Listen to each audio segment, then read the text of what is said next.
All right, everybody, welcome into the High Noon stream. This is the first of two streams that we do each and every day here on the Radio Misfits podcast platform. This one, High Noon, this is more all about topics, headlines, current events, whatever it is that people are buzzing about. Then we come back at 9 p.m. Central Standard Time every Monday through Thursday evening. Myself and James Parker, we bring you Pugs and Parker proudly present Pillow Talk on the Radio Misfits podcast platform. Let me do a quick systems check around here. Okay, we got people coming into the chat room. Come one, come all. Please help out. Byron is here. I'm a little bit of a late start today. As I keep saying, we are on summer hours. As long as I have the boy here, things are going to be a little. I got to try and be fun, Dad. You know what I mean? He doesn't live with me. He lives a couple miles away, but you know what I'm saying? So summer is like our time.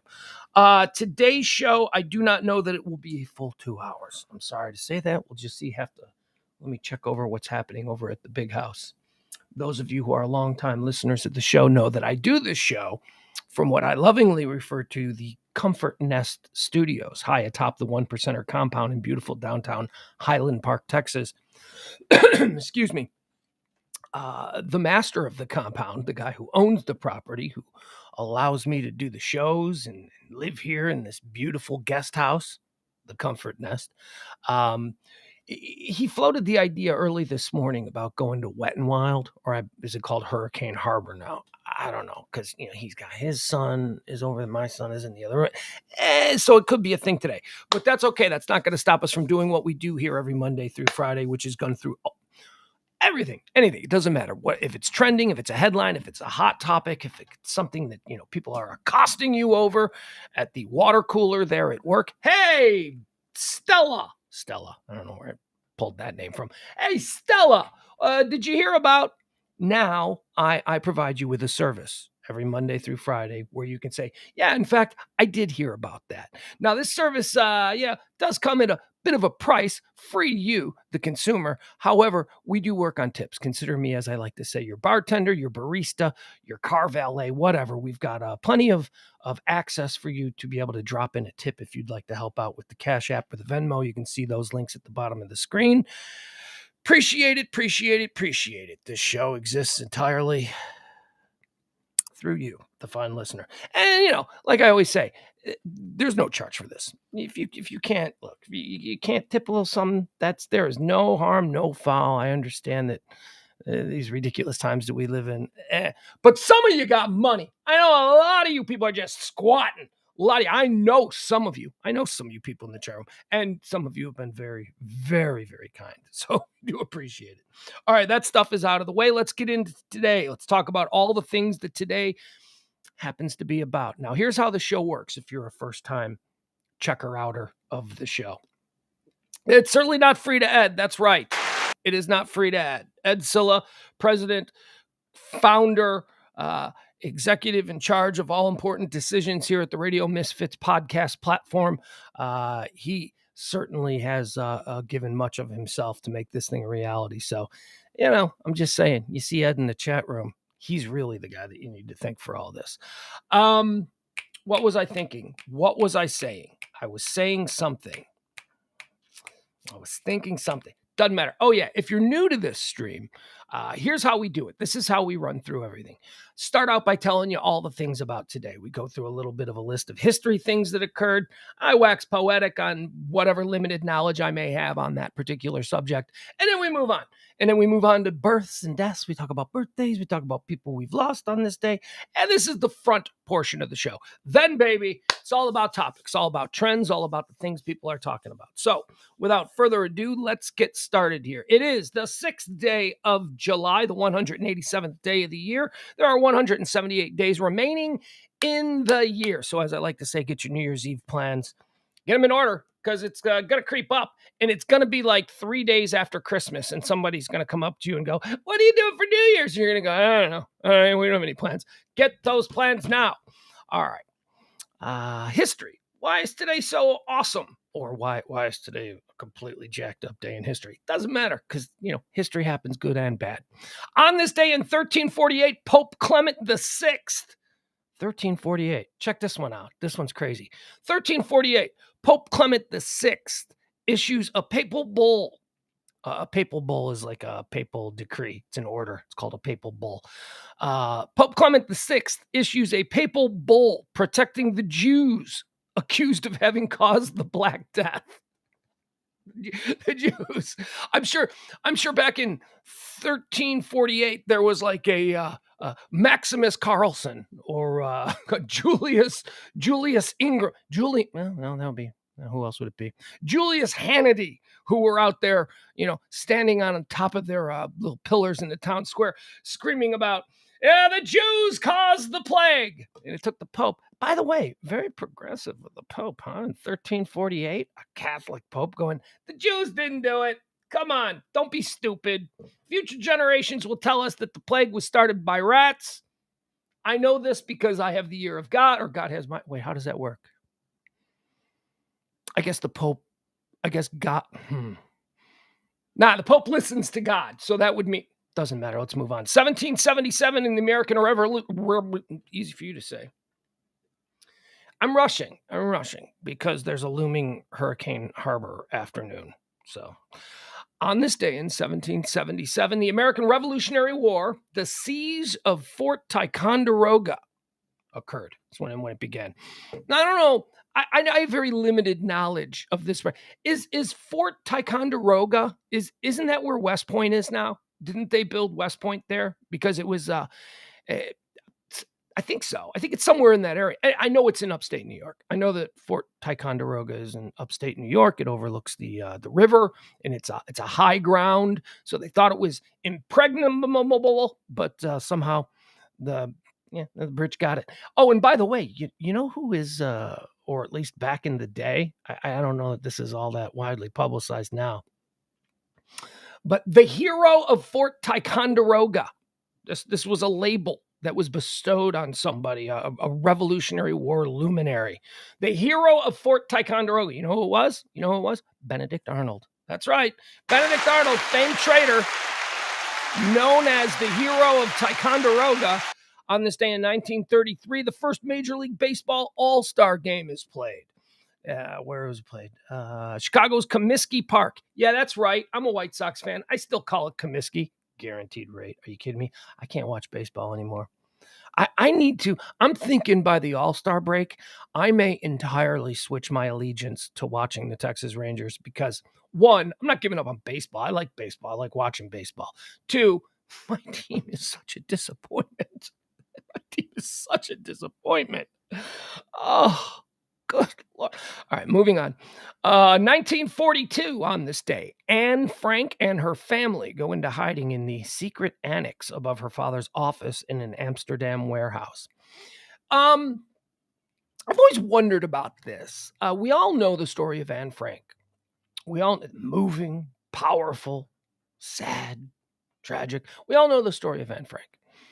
But was she the only one? I mean, why has history recorded Anne Frank as like the poster child for, childhood destroyed by fascism and Nazism and, all that kind of what, I mean, weren't there probably somebody, right? Isn't there probably like a Stella Gutenberg out there somewhere who was also had to hide?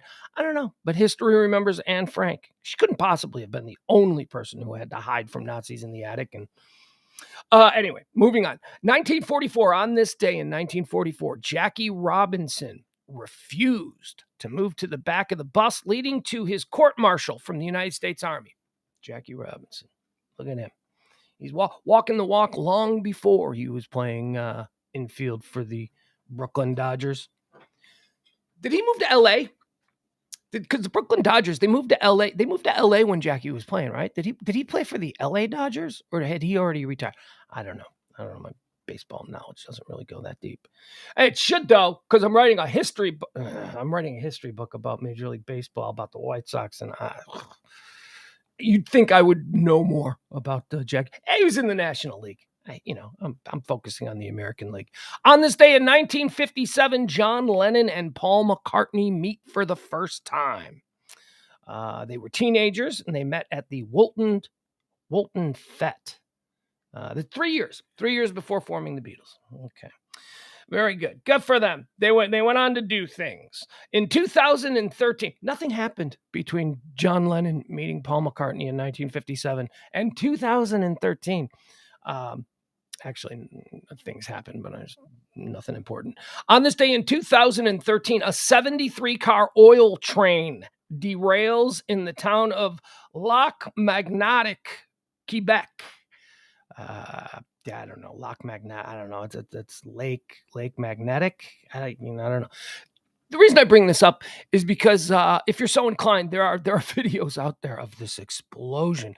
So it's like this big train, 73 car oil train pulls into this like station in the middle of this town in Quebec. This is in 2013, and it exploded. And the video, it's amazing. The video is just, whoa. Holy cow. I'm surprised the entire town wasn't leveled. The entire downtown train station area, that was leveled. 47 people were killed. At least it says killing at least 47 people. I don't know. What do you mean at least? You don't have an actual number? And destroying more than 30 buildings in the town's central area. Excuse me. All right, let's do some birthdays because we've got some pretty significant birthdays occurring today. Born on this day in 1921, First Lady Nancy Reagan. First Lady Nancy Reagan was born today. Died in 2016. Born on this day in 1925, Merv Griffin. Merv Griffin. Oh, was he an entrepreneur of the highest standard? Merv Griffin, well, I think most people know Merv Griffin as like hosted. Actually, no, not most people, because Merv Griffin hadn't hosted a television show since probably the early 1980s. But through the 70s and 60s, he was sort of like he was like one of the first big daytime talk show guys. And then he started Merv Griffin Productions, and Merv Griffin Productions produced everything, man. He made so much. Merv Griffin had Merv Griffin money. That's all I'm saying. And now he's dead. Born on this day in 1925, Bill Haley. Bill Haley, American singer-songwriter, died in 1981. Bill Haley of Bill Haley and the Comics. Famously, if you come from the 80s, as I do, you may remember that his song Rock Around the Clock was the theme to Happy Days. 1, 2, 3 o'clock, 4 o'clock, rock. Rock Around the Clock is, or had been, the narrative on Rock Around the Clock for years had been that it was the first rock and roll hit song. There had been other, songs that were released prior to that didn't really catch on. A good example is Hound Dog. I believe Hound Dog was released in 1956 by Elvis Presley, but it didn't catch on until after other rock records had become hits. And then they rediscovered. There was like a gold rush. After a couple of songs started to chart in American radio and sell records, record companies then retroactively went back and looked for anything that they had that was similar that they could pump out because they hadn't really been looking for rock and roll artists. So the narrative on Bill Haley for years and years was that he had the first rock and roll hit. Bill Haley, the father of rock and roll. Here's the problem. That's not true at all. The first qualified as far as record sales and as far as radio play, the first song that could be considered a hit in the rock and roll genre was 1957, or it may have been 1958 as well. Because actually, Rock Around the Clock was Rock Around the Clock 58 maybe? I think it was the same year. But a song called Rocket 88, written by Ike Turner of Ike and Tina Turner, written by Ike Turner and performed by Jackie Breston. Rocket 88 is now considered to be the first rock and roll song. And it was just because it was black dudes. That was all. Bill Haley got they said Bill Haley was the dude who had the first hit rock and roll song with Rock Around the Clock because he was a white dude. That's all. They didn't want to give the black guys doing black music credit. But if you look at the numbers, and I think most music scholars and historians now pretty much agree that Rocket 88 did predate Bill Haley's Rock Around the Clock. Anyway, let's move on. Born on this day in 1927, Janet Leigh, American actress and author. I don't know anything about Janet. Was Janet Leigh in Psycho? Wasn't she the girl in the shower in Psycho? Right? Okay, so that's what we know her from, Janet Leigh from Psycho. I know her as what's her name?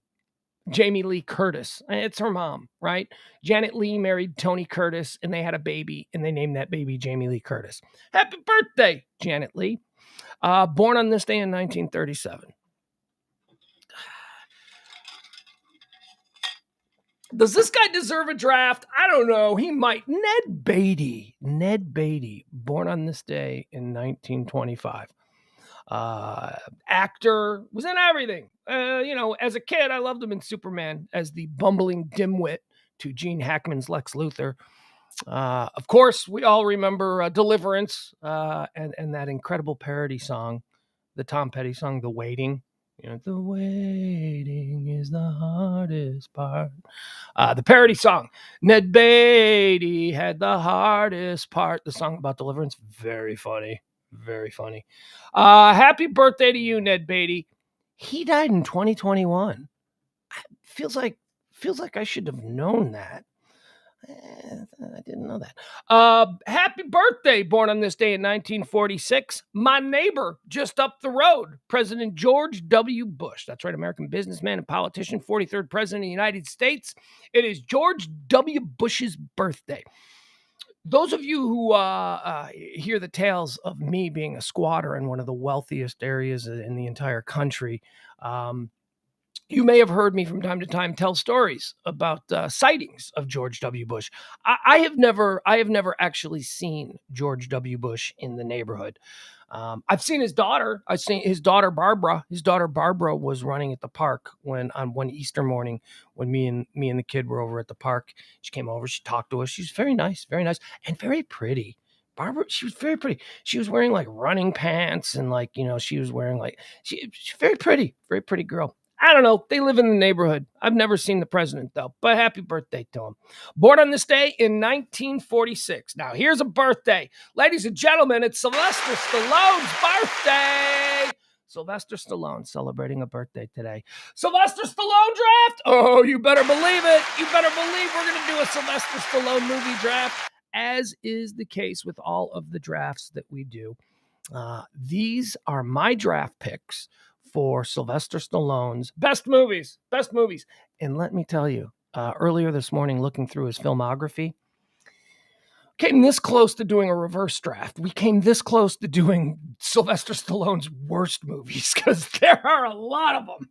I mean, whether you're talking Rhinestone, whether you're talking Over the Top, whether you're talking Throw Mama from the Train. Was he in Throw Mama from the Train? I don't know. He made a bunch of really dumb movies. We could have done Sylvester Stallone's worst movies. Could have done that as a draft. But nah, because you know what? Let's give credit where credit is due. Stallone's got some movies. Stallone's got some movies that hold up, that are really good. So here we go. Sylvester Stallone movie draft. My favorites. That's all this is, just my favorites. I don't think there'll be any surprise here with the first pick in the Sylvester Stallone birthday movie draft. We are going with the number one overall pick, Rocky. Of course we're going with Rocky.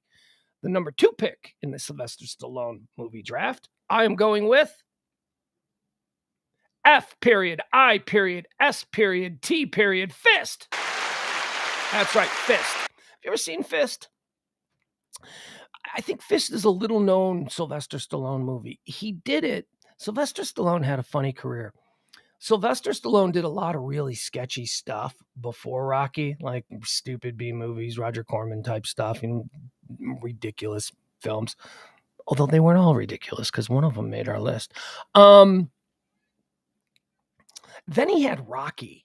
And then all of a sudden, people had to reevaluate Sylvester Stallone. They had to go, so is he the new Marlon Brando, or is he just going to go back to doing really? Rocky was an unquestioned hit. And by unquestioned, I mean that there is uniformity in the praise that it received from both audiences and critics. Rocky was a hit, and Sylvester Stallone's portrayal of Rocky Balboa in the first Rocky film is a tremendous display of acting talent. He is really, really good in that. And then immediately following Rocky, he started to get movies that had meaty parts for him. Shit that you could go to a De Niro type, could go to a Dustin Hoffman. He started to get some of those.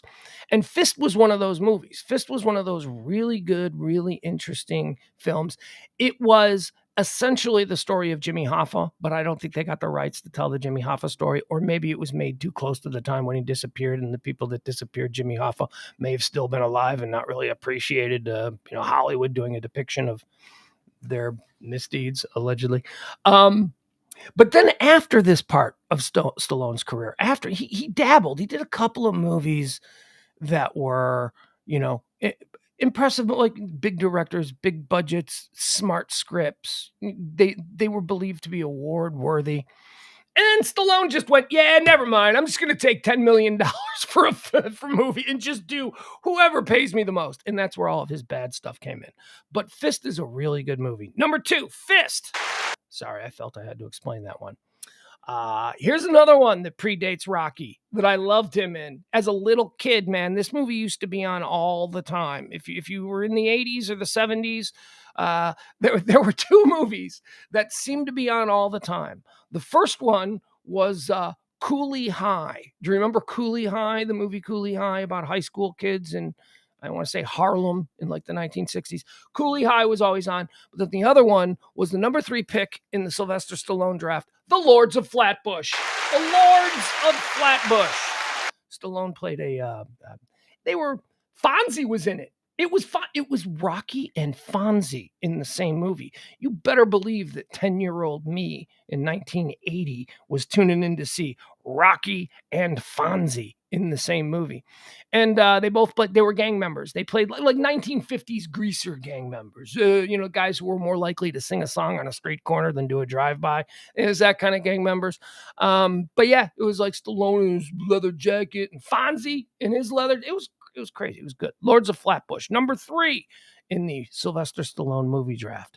Number 4 in the Sylvester Stallone movie draft on today's birthday, Copland. That's right, Copland. 97, maybe 96. Copland's a good movie, yo. We've talked about Copland before. If you have never seen Copland, look, here's what I'll tell you. Just go watch the trailer. Just go pull up the trailer on YouTube or something. Is that something you'd be interested in? Go check it out if it is. It's pretty good. Copland's a tremendous movie. Very good movie. It's about corrupt cops who basically run this town. It's a bunch of corrupt New York City police officers who all live in this town right across the river in New Jersey. And they basically run this small New Jersey town. All of these New York City police officers run this small New Jersey town like a mob boss, like a mob family. And Sylvester Stallone in this movie plays the appointed chief of police of this town that is really run by a bunch of New York City police officers who live there. Copland, if you've never seen it, it's really good. And finally, the number 5 pick in the Sylvester Stallone draft. I love this movie. I still love this movie. This movie is hysterical to me, and I think that it might be because of some sentimental attachment I have. I probably first saw this movie at 5 years old, and then anytime it would come on, I would watch it. Death Race 2000. That's right. Death Race 2000. Low budget, stupid. Imagine Cannonball Run with 1/1000th the budget. And who did he play? Sylvester Stallone. Did he play Machine Gun Joe Paturbo? I think that was the character he played. Machine Gun Joe Paturbo. Anyway, there you have it. That concludes our Sylvester Stallone birthday draft. Yeah, we'll be inviting some movies to. Okay, hold on, just spilled. That's why I don't do that. Hold on, give me a second. This is why we keep a rag. Ugh. Yeah, we'll be inviting some undrafted free agent Stallone films to camp this summer. First Blood gets an invite. I'm going to give a couple of the Rocky movies an invite. I'm going to give, you know what? I'm not going to give Rocky 2 an invite. I'm going to give Rocky 3 an invite. I'm going to give Rocky 4 an invite. Rambo. You know what? I don't think so. I think I'm giving First Blood. I think First Blood is going to get an invite to camp. I don't think Rambo is going to get. I didn't like. I mean, it was right in my wheelhouse. I was like 15 or whatever when Rambo came out, maybe even younger. Cobra. Cobra's going to get an invite. I love me some Cobra.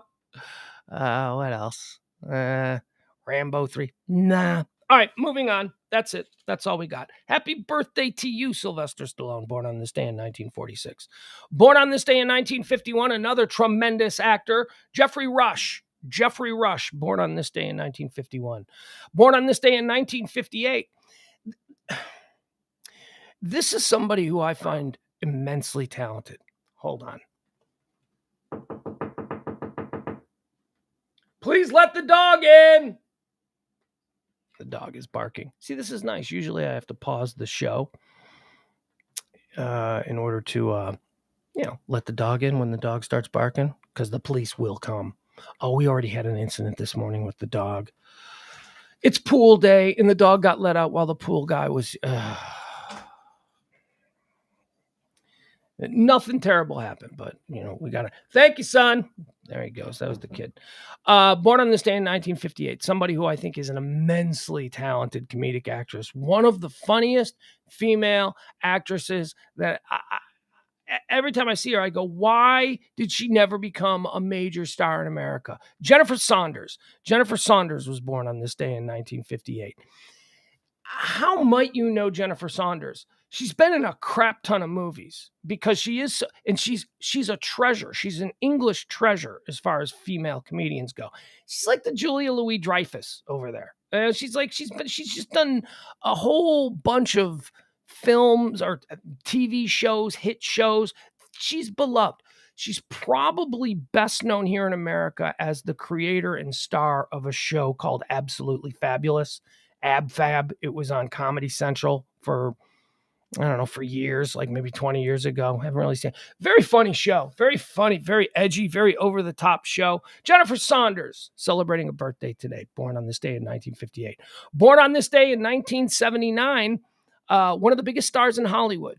And I said to myself, I go, well, does he deserve a movie draft? And then, narcissistic me, or schizophrenic me. That's narcissistic me doesn't come out during this show. Well, this is pretty much narcissistic me. But those of you who do the show every day know that I have a partner, and my partner is schizophrenic me. And schizophrenic me is the voice inside my head that sometimes shouts things out during the show. That isn't me saying it. It's schizophrenic me saying it. When I was looking at Kevin Hart, I said to myself, does he deserve... Could I do a Kevin Hart movie draft? Maybe we should do a Kevin Hart movie draft. And then I went to his filmography, and schizophrenic me pointed out, you've never seen a Kevin Hart movie, right? And I went, holy shit, schizophrenic me is right. Never seen a Kevin Hart movie. I like Kevin Hart. Every time I see Kevin Hart on a talk show, not that I watch a lot of talk shows, but in an interview or whatever, I always think, what a delightful young man. What a funny, good for him. I am so pleased by his success. He seems like a good dude. Never saw one of his movies. Can't do a draft. I have integrity with these drafts. These drafts come from the heart. Happy birthday, Kevin. They come from the Kevin Hart. Happy birthday, Kevin Hart. Born on this day in 1979.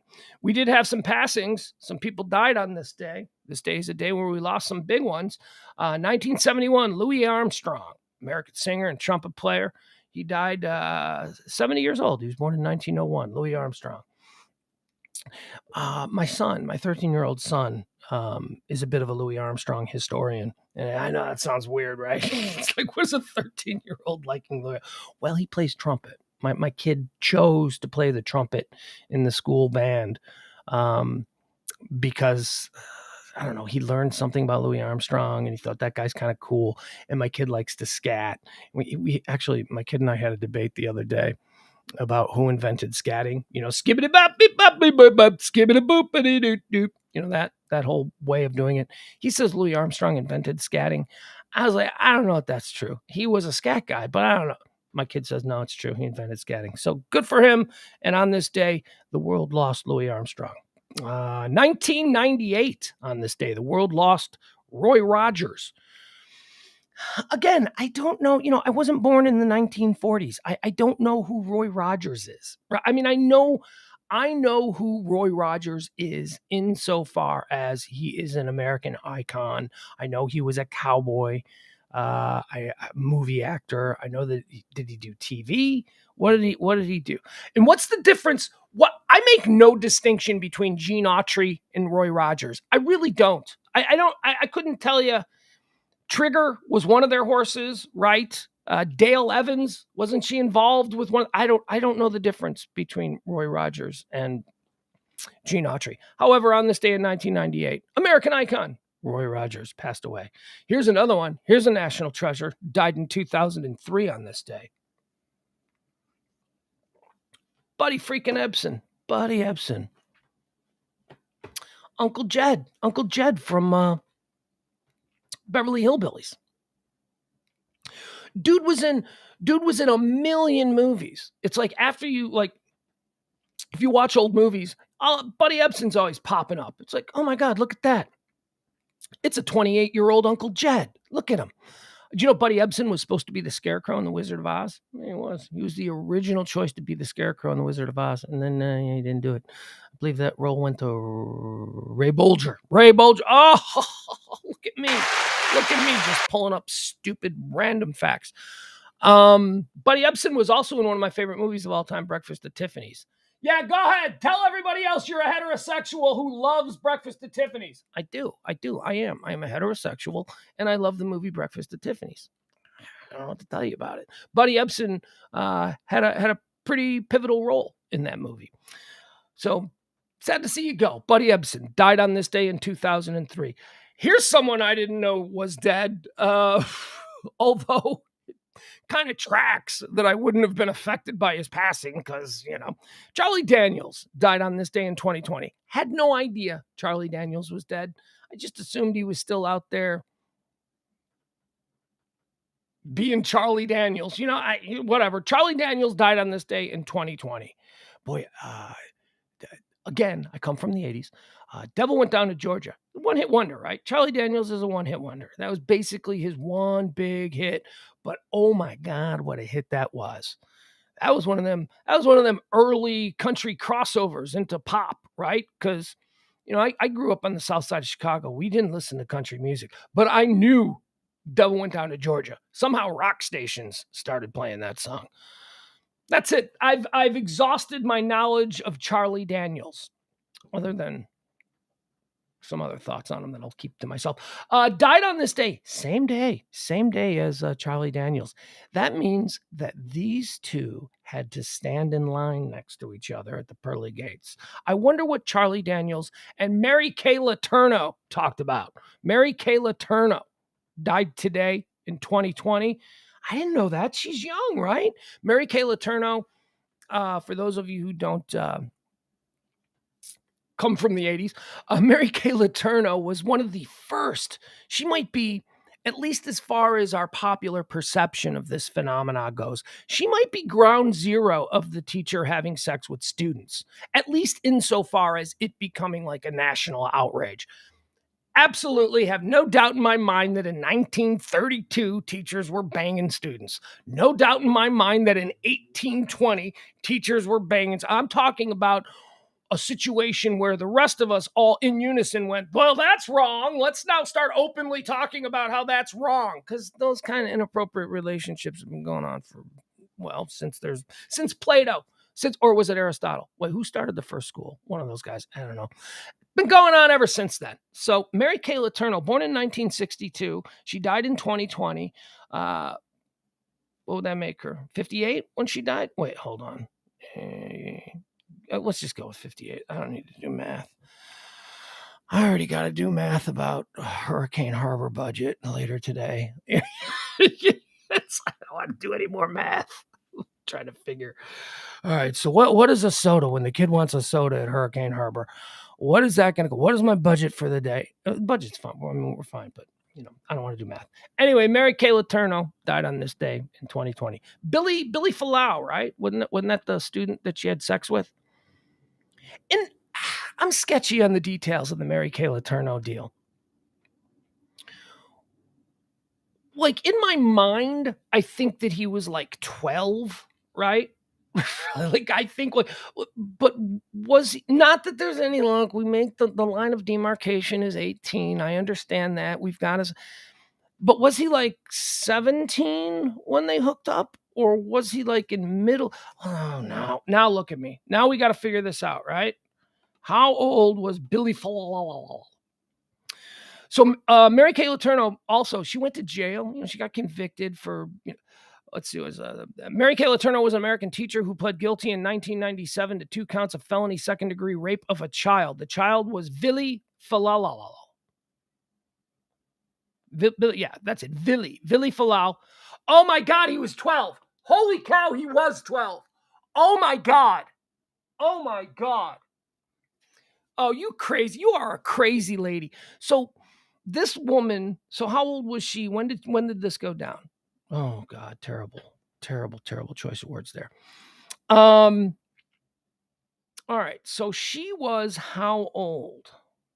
So he was 12. She was born, let's say, does it say when this was? Pled guilty. So in 97. So 62. Oh, I'm doing math again. 70, 27, 8, 37. She was 35. She was 35 and he was 12. What the? She's crazy. I mean, that's crazy, right? Okay, obviously there's a problem there with this woman.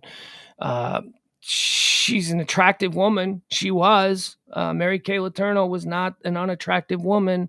I don't know what she's doing being sexually attracted to a 12-year-old. What kind of game did Vili Falau have that a 35-year-old woman was drawn to his magnetism? I have no idea. Then she went to jail, and she got out of jail, and then they got married. They got married. And people were like, well, that just shows you that love knows. Shut up. He was 12. I don't give a shit if they got married after she got out of jail and then they made it work for appearances or whatever. Did she think that the fact that she would marry him and then stay married to him for a period of time would somehow cleanse the fact that she raped a 12-year-old kid? My son is 13. He couldn't have. I don't want to think about it. I don't want to think about it. Nope, we're going to move on. I think they had a bunch of kids too. She was in prison from 98 to 2004. Letourneau and Vili Falau, were married in May of 2005, and the marriage lasted 14 years until their separation in 2019. Well, I think that, so let's do the math. Oh God, more math. All right. So Vili Falau is 12. Let's say he's 12 in 97. 5, 6, 7, 8. So got married at 20 and it lasted 14 years. That's 34. So he was 34 when he divorced her. Yeah, he's 34. She was at that point like, I don't know, 50? How old was she? She was, yeah, you know what I mean? That's the problem. That's the problem. No, that's not the problem. The problem is that she's sexually raped. Sexually raped. Is there another kind of, I don't know. A 12-year-old. That's the problem. I'm moving on from this subject because the more I think about it, the more I'm like, maybe. No. All right, let's get into the things that are trending. Here are all of the little tidbits that people are talking about today, the headlines, the hot topics, current events, whatever it is, pop culture. Shooter is trending. Because apparently we're not saying the name of the little madman there in Highland Park, Illinois, who killed all the people. 7 now. Yesterday when we were doing the show, the death toll from the 4th of July parade shooting in Highland Park, Illinois was 6. That is now 7. God forbid that goes up anymore. There are still people who are not out of the woods. There's a number of people still in the... Look, here's what I hate about these stories. There's a couple of stages to the stories. They start out with us all being horrified by the events in the moment when they're happening. We're all horrified. And then like the next 24, 48, 72 hours, then they just keep the outrage machine going and they just give us more and more information. They uncover things. We learn things about these people and then we're all fascinated by all of the little dirty details of this person's life. And then the third stage is we move on. We forget about it. We move on until the next one, which recently has been happening, I don't know, a couple of times a month. So why is he trending? Because we're learning more about this little freak show. He threatened. He was known to police. First of all, how could he not be known to police? He lived in Highland Park, Illinois. We talked about this last night. Highland Park, Illinois is one of the most affluent places in America. Highland Park, Illinois, again, we talked about all of the movies. When people say, I've never heard of Highland Park, Illinois. No, but you've seen it. You've seen Highland Park, Illinois in movies. That Ferris Bueller, Risky Business, Home Alone, all 16 Candles, all John Hughes movies, Harold Ramis movies, those are all shot on the North Shore of Chicago, the suburbs of Highland Park, Highwood, Lake Forest, Winnetka. These are all of those movies are shot in that area. It's a beautiful, beautiful area, an area that Hollywood has deemed suitable for movie magic. The all-American, the quintessential perfect existence is to be had in these North Shore homes of Chicago. Everything from we saw the houses. Cameron's house in Ferris Bueller's Day Off. Remember where they drove the car through the glass enclosure? Remember Cameron's dad had the Ferrari and they were trying to take the miles off it and it slipped off the car jack and then drove through the window and that's Highland Park. That's in Highland Park. 16 Candles, the party scene, where they all go to Jake Ryan's house for the big party at the end of 16 Candles, where the donger, hooks up with the athlete girl and all that. That's Highland Park. Risky Business, the party house in that's Highland Park. What else? Weird Science, that's Highland Park. So it's a very picturesque, beautiful kind of place. It's affluent. It's gorgeous. So you better believe that the police in Highland Park knew the kid with the multiple face tattoos. Okay? That kid sticks out. that kid is not your typical Highland Park High School or New Trier High School or whatever high school. That is not your typical kid. So yeah, now that we're learning that he was on the police's radar, well, yeah, because look at him. That kid does not look normal. That kid would not look normal in some trailer park. Well, actually, he might look normal in some trailer parks. But what I'm saying is, yes, he was known to police because he stuck out. He stuck out. He was a weirdo. He's a crazy little psycho. But he's also known to police because in 2019, police were called to the home of the Crispo. I don't even. I have not committed to memory his last name. Not taking any moral high ground. I just don't give a shit. Police were called to the house because he was threatening suicide. Then they were called again after, also in 2019, called to the home because he had threatened to kill everybody in his family. By the way, the police there in Highland Park, they did all that the law would allow them to do. They took away weapons that they found in his room. At this point, he did not have a gun. He had a whole bunch of swords and knives, and I hate that. My kid is in the knives. My 13-year-old son, he's like, "Oh, I like knives. They're cool." I'm like, oh God, really? Why don't we go outside and play catch with a baseball? No, let me show you my knives. Psycho. No, he's not. Whatever. But so they pulled out all of his knives, all of his weapons, and probably nunchucks and stuff like that. And they put him in a file. They put him in a file that went to the Illinois State Police, and that was supposed to stop him. He was now red flagged, and it didn't work. Didn't work. Because he went out and he bought those guns legally, even though he's a mental case who threatened suicide and then threatened to kill his entire family, and the police knew him. He was a nutball. He was a nutcase. He still was able, despite the red flag laws in Illinois.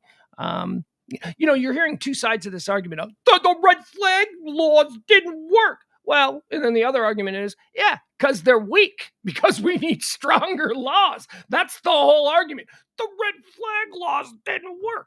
Yeah, Because through all the compromises that had to be made to even get these little incremental things, again, I'm a Second Amendment guy. I believe in the Second Amendment, but I think we should talk about what that means. And when we talk about what that means, let's get all the politicians out of the room. Let's get all the NRA lobbyists out of the room. And let's just regular people talk about how we can responsibly go forward as a nation that believes in the Second Amendment, because that's the only way through this dark tunnel that we find ourselves in. What else did he do? Well, his dad is a weirdo. His dad is one of these QAnon weirdos. There was one people, they went by his dad's house and they got a shot of his dad's car, and without saying the former guy's name, there was a bumper sticker with the former guy's name, and there was a Q, and then there was something about the storm or something. I don't know what that is. Apparently, that's like some weird-ass QAnon thing. So his dad was a weird-ass QAnon guy. His dad ran for mayor. His father, who was a local business owner in Highland Park, he owns a deli and another business that I haven't heard specifically named. His dad ran for mayor of Highland Park, and he got his ass kicked because, Highland Park, those are educated people. He got his ass kicked because he ran on this like ridiculous conspiracy theory kind of platform. Oh, you know what his slogan was? The killer kid's dad. His platform when he ran for mayor of Highland Park, Illinois, his slogan was "A person for the people."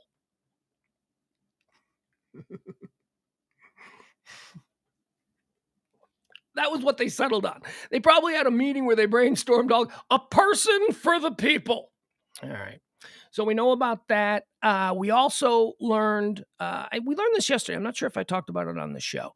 We learned that he dressed in drag as a woman when he climbed up on the roof to begin shooting people and killing people.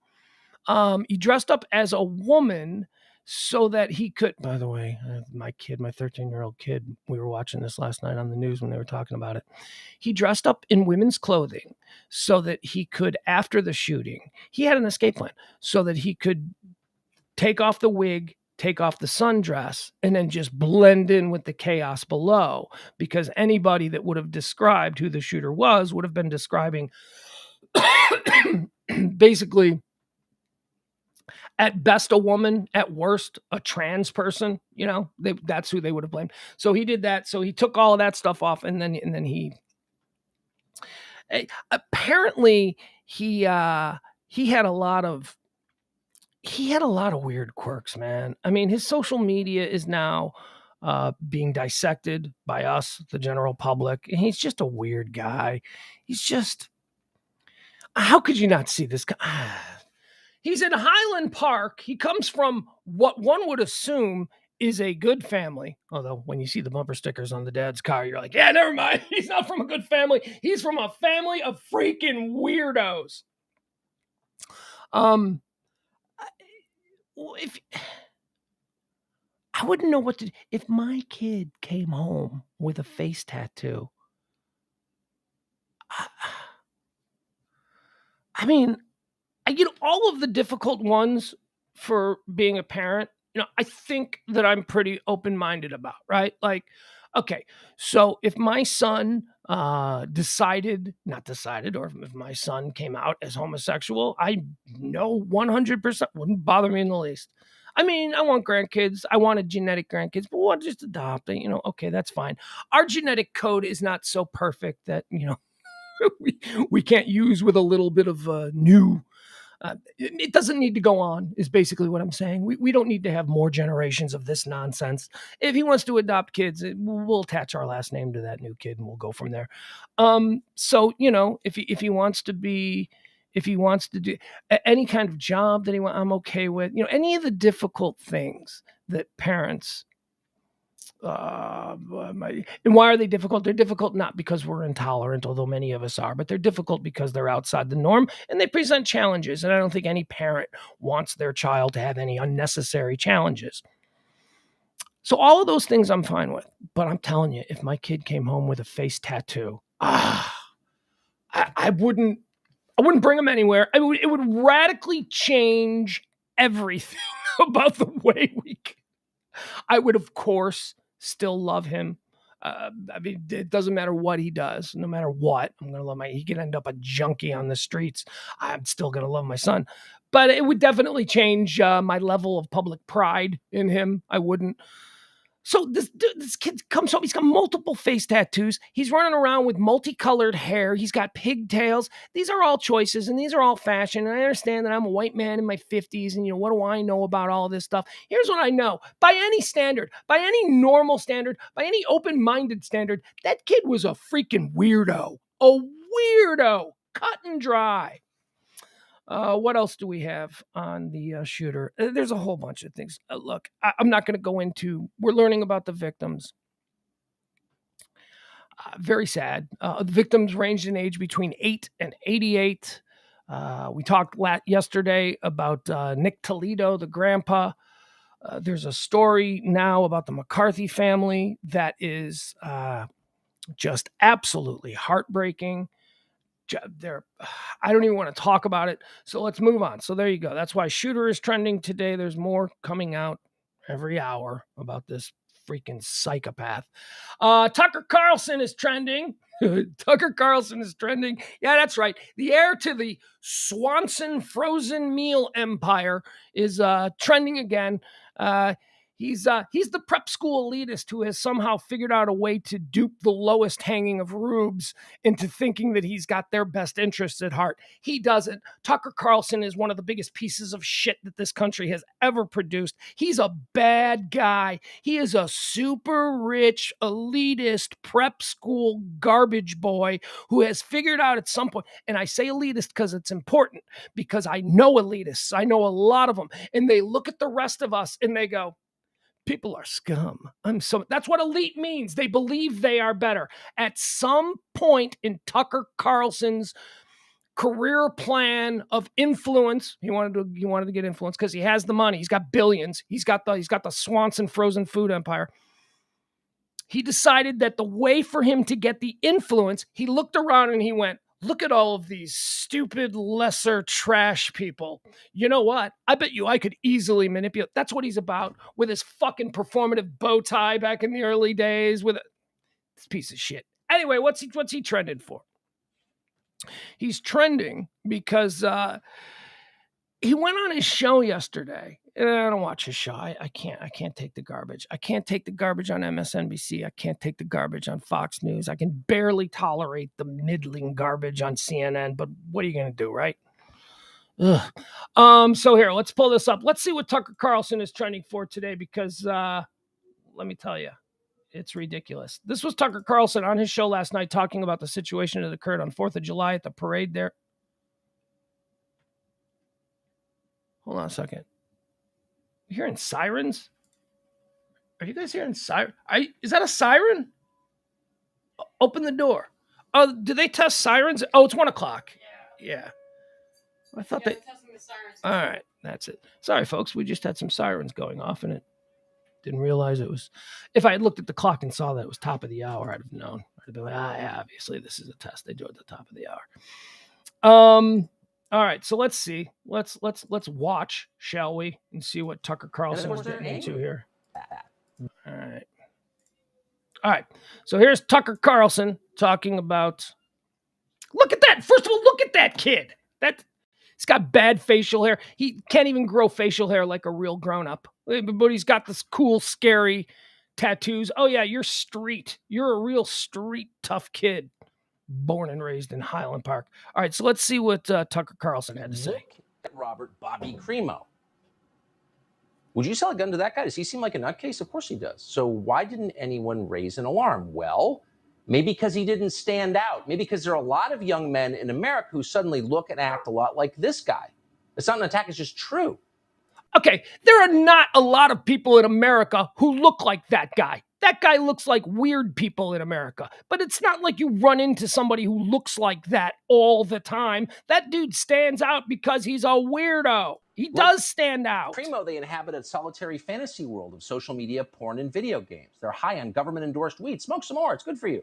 They're numbed. Oh, it's weed. Okay, so he is right now. Tucker Carlson is doing what he does best, which is deflect from the actual issue and give the rubes who watch him something to parrot back when they encounter smarter people who aren't stupid. So stupid people watch Tucker Carlson, listen to what the heir to the Swanson frozen food family has to say, and then they parrot it back when they find themselves in conversations with more educated and well-informed individuals. That's all this guy does. That's his entire modus operandi. He just gives the rubes something to say, something to spread on social media, something to talk about when they're having beers with people that obviously probably hate them. Let's continue. By the endless psychotropic drugs that are handed out at every school in the country. Okay, so it's drugs for like ADHD, which I actually agree with. I think that we get our kids hooked on drugs way too early, and we do it under the guise of some kind of clinical diagnosis. He's blaming weed. Tucker Carlson blamed weed. Weed doesn't make you want to shoot. Okay, we'll continue. By crackpots posing as counselors. And of course, they're angry. They know that their lives will not be better than their parents. They'll be worse. That's all but guaranteed. They know that. They're not that stupid. And yet the authorities in their lives, mostly women, never stops lecturing them about their so-called. Just remember, this is an heir to a fortune talking to regular people and telling regular people what to think. He's one of us. He's just like us. Privilege. You're male. You're privileged. Imagine that. Try to imagine an unhealthier, unhappier life than that. So a lot of young men in America are going nuts. Are you surprised? And by the way, a shockingly large number of them have been prescribed psychotropic drugs by their doctors, SSRIs or antidepressants. And that would include quite a few mass shooters. And keep it. Okay, so his whole point here, I'm gathering, is he's trying to come up with reasons for he's saying it's because he plays video games. It's because he smokes weed, probably. I don't know. It's legal in Illinois. Smokes weed. What else? Oh, women. It's because women are bad. That was another one that he mentioned there. All of these things have nothing to do with the issue. But, he's got to just vomit mouth all of that bullshit out there so that other morons can sit there and at lunch today at the factory or at the office or wherever the hell they go, they could say, well, this is all about the psychotropic drugs that are being prescribed to people. People don't know they're just parroting back what they hear from Tucker Carlson, from Hannity, from any number of bullshit AM talk radio clowns. I don't even want to get into that. I'm just angry. I'm surprised Ted Cruz isn't out there talking about how, well, you know what this is? This is about the rooftops. If we would just get rid of all the rooftops, we wouldn't have these kinds of situations. See, anything to distract and deflect from whatever the rest of us know is the issue. The issue is that a crazy kid who was flagged by the state of Illinois was still able to walk in and buy a gun in the state of Illinois because the laws, although the strictest in the nation, are fucking useless. Excuse my language. And I'm a pro-gun guy. Now, I've evolved on this. I've evolved on my stance as it pertains to guns. I think you should be able to have a gun if you want a gun. I think that the Second Amendment is there. I think we need to talk about it. I don't think it needs to go away. But certainly, I do think we need to evolve our thinking concerning the Second Amendment, considering it was adopted when we had muskets. It's a completely different situation. And anybody who argues that that isn't a fact is being disingenuous and is complicit in the problem. Rational, normal, decent, patriotic Americans can come together and we can have a normal conversation about this without being force-fed bullshit from the likes of Tucker Carlson, the NRA, the far right, or whatever loon you choose to listen to.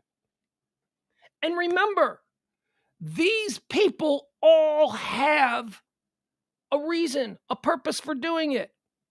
Follow the money. It all comes back to money. I mean, Tucker Carlson does this because I believe Tucker Carlson is trying to garner influence and power. I think Tucker Carlson's a scary MFer. He is a scary MFer. Hopefully, in the next couple of years, he'll be exposed for the charlatan that he is. Maybe some of his old MSNBC clips will start to circulate. And then what? He'll say, that's a deep fake? No, dude did shows on MSNBC for years where he was certainly more moderate than the average MSNBC person, but had completely different thoughts on things. Now he's well, hey, you just said you evolved on guns. Yeah, I guess you can. I guess he just evolved into the shit lane because oh God, really? Did he blame parades? Is that another? Should it just be parades? I wouldn't mind if parades went away. I hate parades. I don't really. You're no fun. I know. Yesterday I talked about how I think fireworks are lame. I mean, I don't hate fireworks. I just don't get all excited. Like, where are you watching fireworks? Where are we going for fireworks? You know what? We went and saw fireworks 4 days in a row. I don't want to see fireworks 4 days in a row. I don't want to go sit on the grass of some high school football field and watch fireworks being. Maybe once as a social occasion, yeah, but I don't want to go 4 days in a row. So I don't like fireworks. Yeah, let her in, please. Sorry, the dog is barking. All right. So again, here's how we're going to stop this from ever happening again. We're going to make sure that weed stays illegal. We're going to ban video games.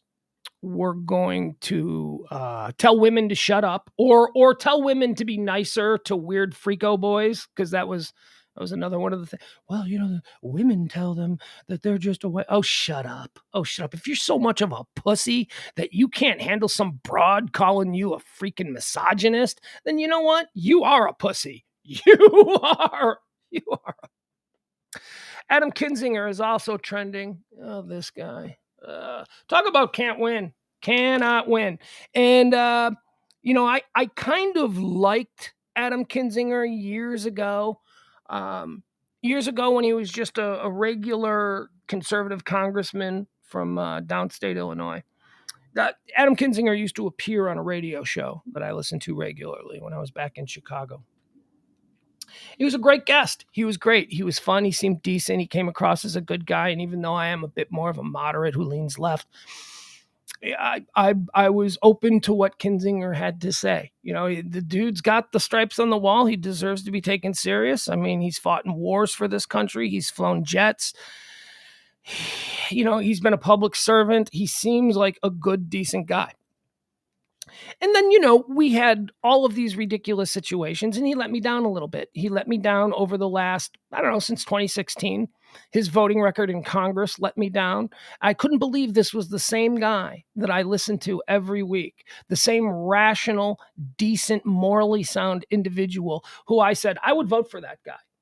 I do not make it a habit to vote for a lot of party line Republicans, but I would have supported Adam Kinzinger.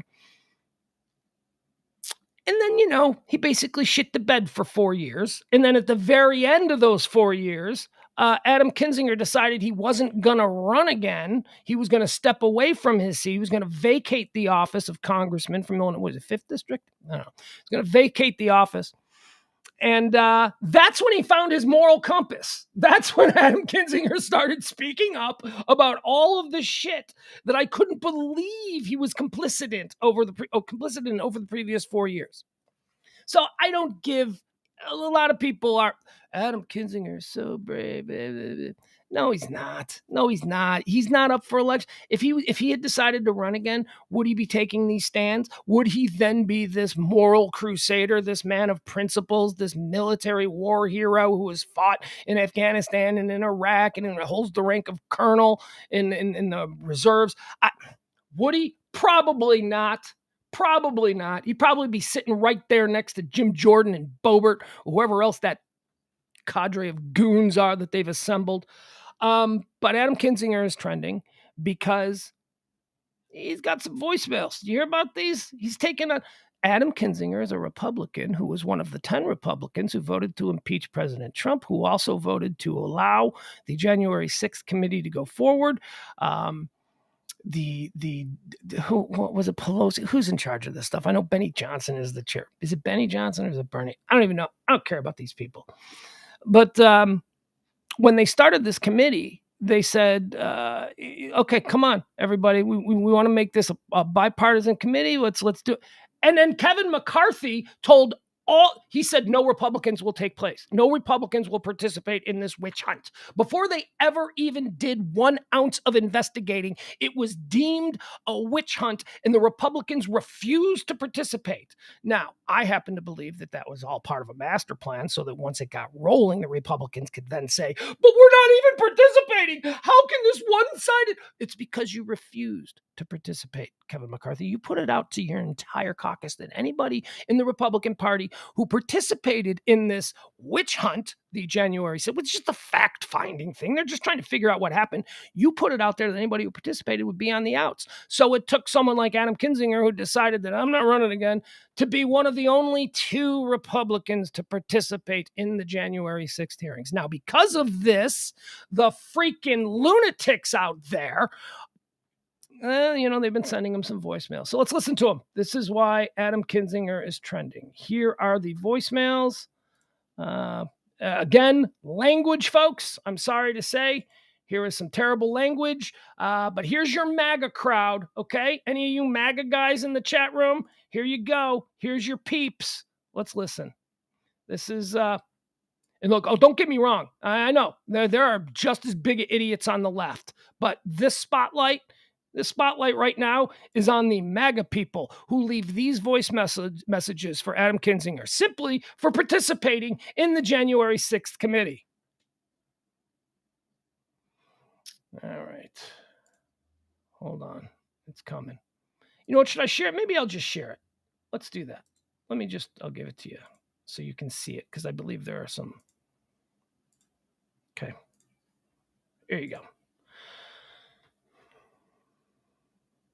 I guess I can't say a whole lot more other than I hope you naturally die as quickly as fucking possible, you fucking piece of shit. You backstabbing son of a bitch. Go against Trump, y'all know y'all motherfuckers are setting up their life like a damn dog. Hey, you little cocksucker. Gonna come protest in front of your house this weekend. You know who your family is, and we're gonna get you little cocksucker. You cocksucking little bastard. Gonna get your wife, gonna get your kids, you little cocksucking bastard. You son of a bitch. You gave $200 to that black bastard that killed Ashley Babbitt. I hope somebody like him kills your nasty mom or your nasty wife. It's not a threat, it's a hope. Wrath of the Lord God Almighty come upon you, your health, your family, your home, your livelihood. And I pray, if it be... This is a woman of God. This is a Christian. Listen to her. Fucked up. God's will that you suffer. You cocksucking little bastard.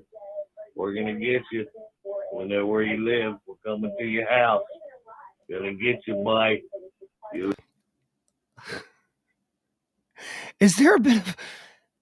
I'm just saying, the people all sound like they're from the same part of the country. The part of the country that I'm currently in. Little cocksucking bastard. You're the biggest piece of shit politician in the world. Why don't you just fucking leave? That's a Midwestern accent. And shut your fucking mouth, you piece of shit. Fuck you. You're a horrible, horrible, garbage fucking person. Fuck you, Americans of garbage. You knew that this threat that you got is nothing but a fraud. You did it, or you're gonna swing. Okay. Did you notice that one? I liked how they dropped that one in there. That was somebody going, that threat was a fraud. Because a few weeks ago, he published a letter that he had received that was a threat against his family. And now he's got a woman calling in amid a bunch of other threats being verbalized by not constituents. I'm guessing these are people from all across the country. Nobody's threatening you, she says. Yeah, we'll go back to that. Fucking leave and go away and shut your fucking mouth, you piece of shit. Fuck you. You're a horrible, horrible, garbage fucking person. Fuck you, American piece of garbage. You knew that this threat that you got is nothing but a fraud. You did it, or You're gonna swing for fucking treason, you communist fuck. Communist. He's a Hey, communist. you little cocksucker. Are you Les Cheney's fag hag? You two cock-sucking little bitches. Yeah. Sounds like We're wonderful gonna get people. you. These are wonderful people. Do you Coming vote with to these your people? house, son. Do you have the same Gonna get ideology you and Les as Cheney. these people? Gonna get you two little cocksuckers. Do you agree on politics with these people? Do you? You're a piece of shit, and there's my fucking message I don't. to you. You're a fucking Democratic operative and a fucking Obama dick suck. Fuck Sure. you. Lifelong conservative Midwestern Fuck rural everything about you, Republican. you motherfucking asshole. Fuck you, you lousy Marxist traitor. You Marxists. Pelosi cuck. You and Liz Cheney can both go to hell. Do these people know what Marxists Fuck are? you, Do they know you what big communism baby. is? You They rotten don't. pile of dog shit. Fuck you, you asshole. Fuck you. I hope you get terminal cancer, you motherfucking pig. Fuck you, you pig.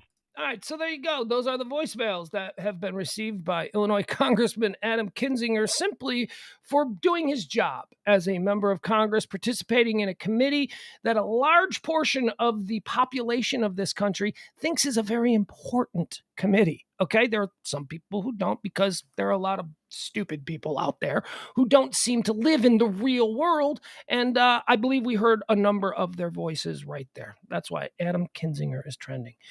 Boris Johnson is also trending. He's been trending a lot over the last couple of weeks. Boris Johnson is he's the Prime Minister of the UK. He's the guy with the weird hair. I don't know what this guy's deal is. He's in a lot of trouble. He is now, a couple of weeks ago, you may remember we talked about there was a big vote there in Parliament in the United Kingdom. Boris Johnson faced a no confidence vote with the members of Parliament, and he survived it. He survived. There was some degradation from his believed support. They thought that he would survive it with more votes than he did, but it doesn't matter. A couple of weeks back, no confidence vote in Parliament on the job of the Prime Minister. He won. Yeah, they said they basically came down on the side of having confidence. That was 2 weeks ago. Thought it was all over. It's not all over. Oh my goodness. I should probably check the news right now, because he may have stepped down. He may. I don't know that he. What time is it there? It's 8 and 9, almost 10 o'clock. Boris Johnson's entire party is now turning on him. Boris Johnson is today battling to survive a bloodbath of resignations that has so far seen 32 Tories abandon his government. Michael Gove is said to have begged the Prime Minister to chuck in the towel as a chorus of conservatives call for him to quit has reached a crescendo. He's a conservative. He is. Could you imagine? I mean, could you imagine conservatives? I mean, basically what's happening in the Parliament of the UK right now is that those politicians, those MPs, members of Parliament, who are Tories, who are conservatives, who are essentially the same as the right Republican conservatives here in America, those people in England are now turning on their guy at the top. Those people, those MPs in England, the United Kingdom, those members of Parliament seem to be, I don't know, a little bit more principled than your Adam Gates? What's his name? I don't even know. Your Marjorie Taylor Greens, whatever. These people seem to truly be putting country over party, which is something we would never see here. The issues concerning Boris Johnson today aren't that the opposition party is coming for his head. It's that the opposition party came for his head 2 weeks ago with the no confidence vote, and they lost. And now here we are. His own party is now taking him down. 30, how many did we say? 32 Tories have quit in the last couple of days.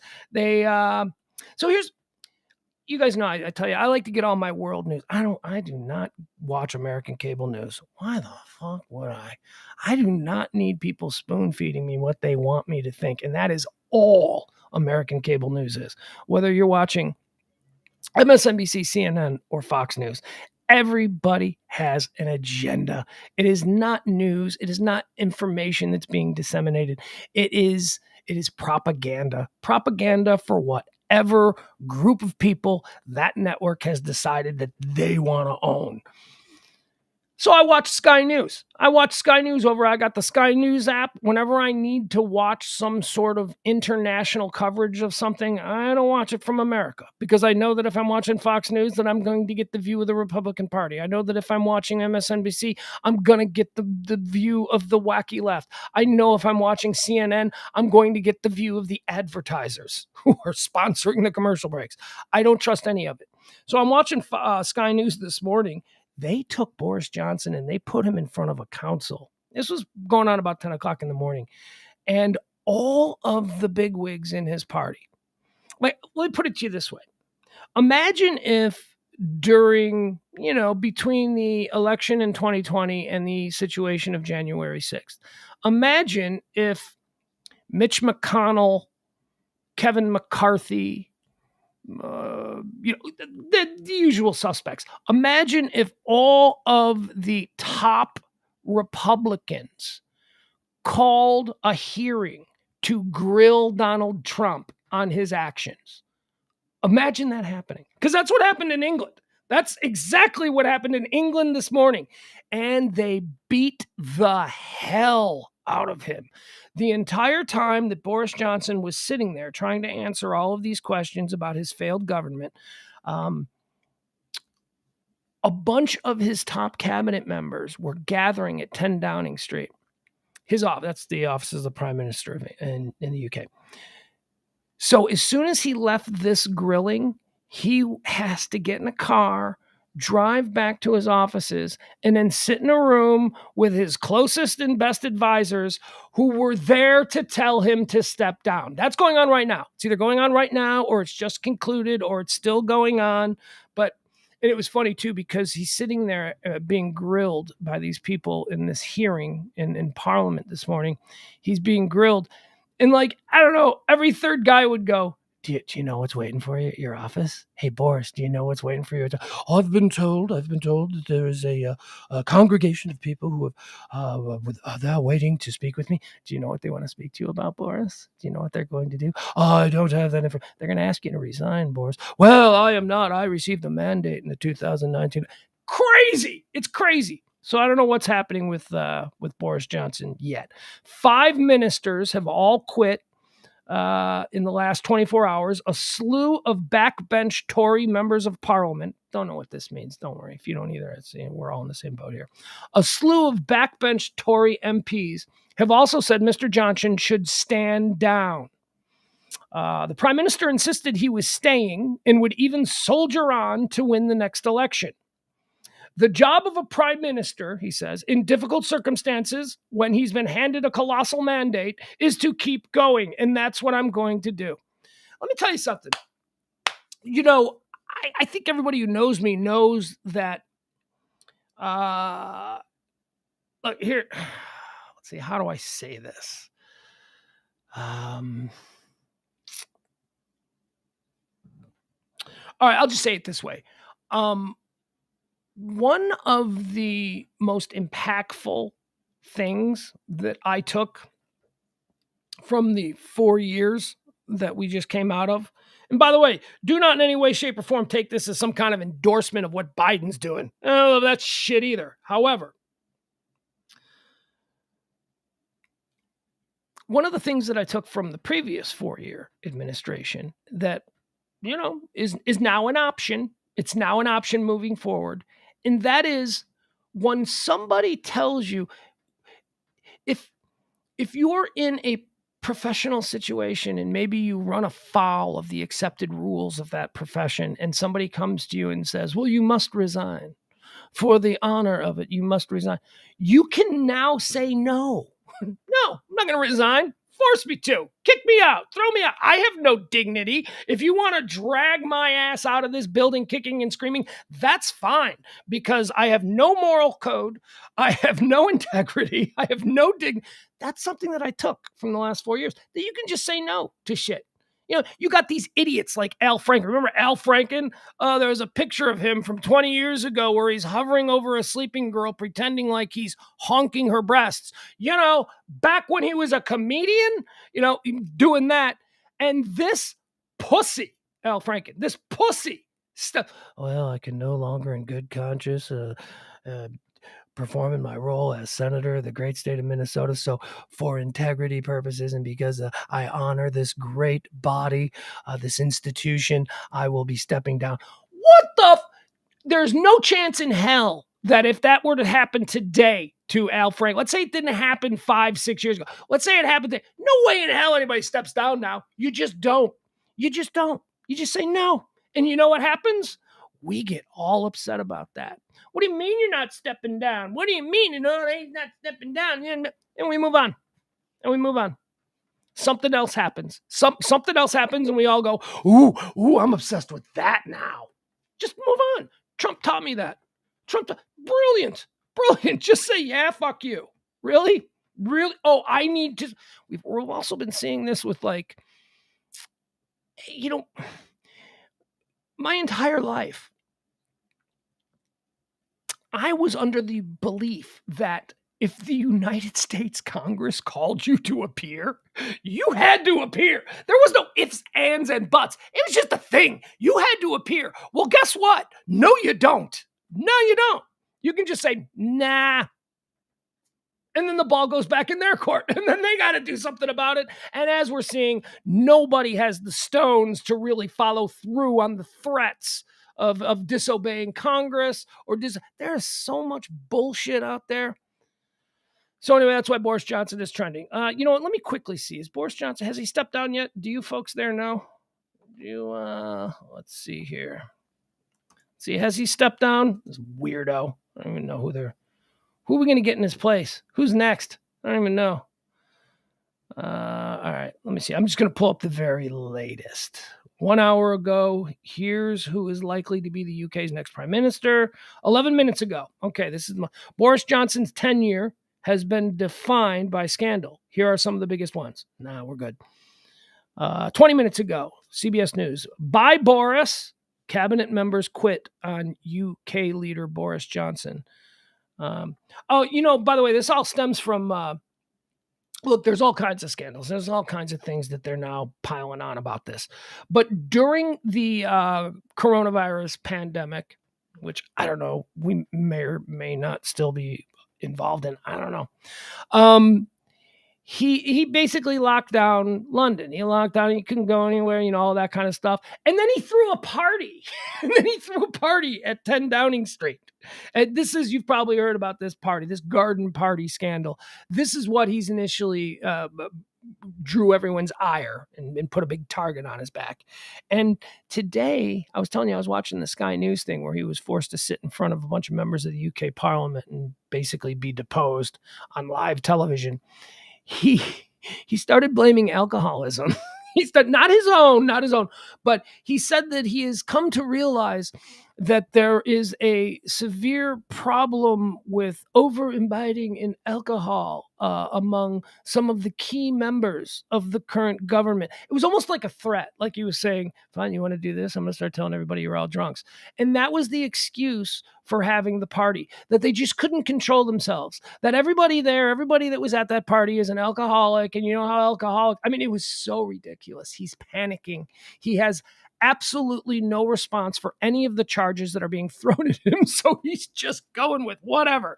He ain't going to step down. This is what's going to be fun about Boris Johnson. I don't think he's going to step down.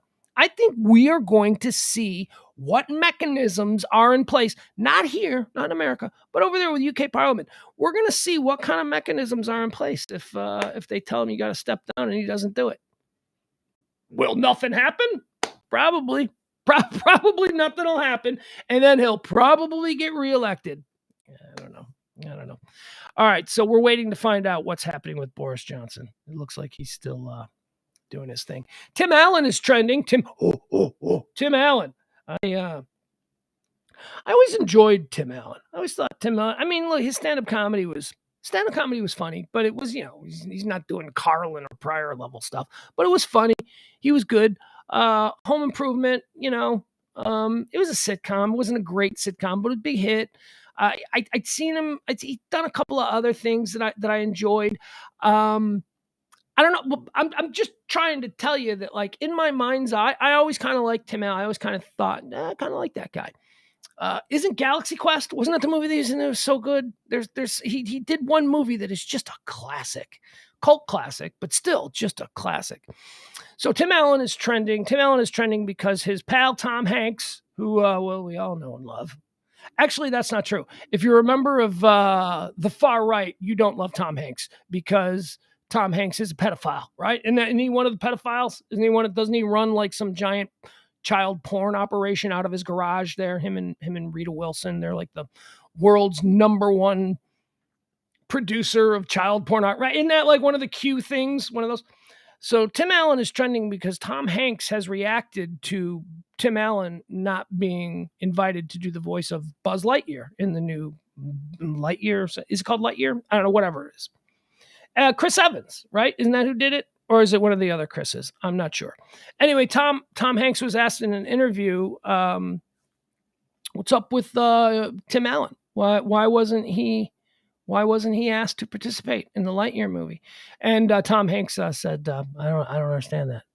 Tom Hanks says that basically kind of got on Tim Allen's side a little bit. Allen himself spoke out last week about the debate surrounding his lack of involvement in the new Pixar sequel. Let's see what it says here. Tim Allen finally spoke out last week about the debate surrounding his absence from the recent animated film Lightyear. And it turns out that Tom Hanks, his compatriot in Toy Story, has some thoughts on the matter as well. Hanks, the voice of Buzz Lightyear's best pal Woody in 4 previous Pixar films, expressed surprise that Allen, who voiced the Space Ranger action figure, was not asked to be involved in the new prequel, Lightyear, which hit theaters on June 17th and features Chris Evans voicing the astronaut whose heroic exploits provided the inspiration for the toy. Okay, so that's what this is all about. This is all... Why was it Tim Allen? Because he's MAGA. I don't know that Tim Allen's MAGA. He might be. That doesn't matter. Why? I don't give a shit. You know who I really love? I love Scarlett Johansson. I don't give a shit who she votes for. That has nothing to do with why I like Scarlett Johansson, right? At any rate, why is our appreciation of comic or dramatic talent somehow, why does it hinge on our knowledge of their political voting history? I just hate this nonsense. But he wasn't invited to do the role. Here's the truth. Here is the truth as to why Tim Allen was not asked to be the voice of Lightyear in this new animated, Lightyear film. Because they want to make 10 of them. That's why. Because they want to make Lightyear spin-offs, whether it's for direct to Disney Channel or whatever. They want to have them in movie theaters every summer for the next 10 years. They want to do, and Tim Allen is 70 years old. Okay? That's why. That's it. That's the reason. Tim Allen is too old to commit to doing the voice of Lightyear for the next 20 years or whatever it may be. Chris Evans is younger. Chris Evans sounds younger. And if you don't think that their voices change as they get older, you ain't listening. Old dudes sound way different than they did 30 years earlier. So that's the real reason. That is the real reason why Tim Allen was not asked to be Lightyear. That is not the reason that you'll ever be told by anybody who is in the know. You're just going to get that from nonsense spewers like myself. But can't say it because it's ageism. That's ageism. You can't just say we're not going to hire Tim Allen because he's too old. Oh, he's too old. That whole thing. So what they're saying instead also makes sense. This is also this one isn't true, but it checks out. It tracks. It makes sense to me. the official reason is because in the Toy Story movies, theoretically, the character of Buzz Lightyear is a toy. It's a toy. It's a toy that is based on, apparently now we're learning, a real person. It would be like if a child had a Neil Armstrong doll, right? So the Neil Armstrong doll, you pull the string and it says, one small step. That's probably not going to be Neil Armstrong's actual voice. It's probably going to be a voice actor. So this is the argument that they're using for why Tim Allen is no longer Lightyear. Because the Tim Allen voice of Lightyear is not the actual voice of Buzz Lightyear, but the voice of the doll. Okay, Chris Evans is portraying Buzz Lightyear as an actual person in this animated universe who is much younger and has a younger voice. So, I mean, that checks out. That's like, yeah, that makes sense. Okay, but never forget, the real reason is because he's too old. They just can't say that. They can't say Tim Allen's, we're not going to have an 82-year-old man voicing Lightyear 7 in the year 2035, right? That's not going to happen. They're looking long range. They can get, what is Chris Evans? 40, right? So they can do 20 years of Lightyear movies now, and Chris Evans only going to be 60 when the time they're done. And this is not now. You might say, well, what if they did something with Woody? What if Woody gets his own, side game going here, where now there's going to be a Woody movie where we're going to learn about Woody? Are they going to get Tom Hanks to do it? Yeah, probably. You know why? Because Tom Hanks is a mega star. Tim Allen is not a mega star. Tim Allen is a TV star who then did a couple of movies and maybe did good box office.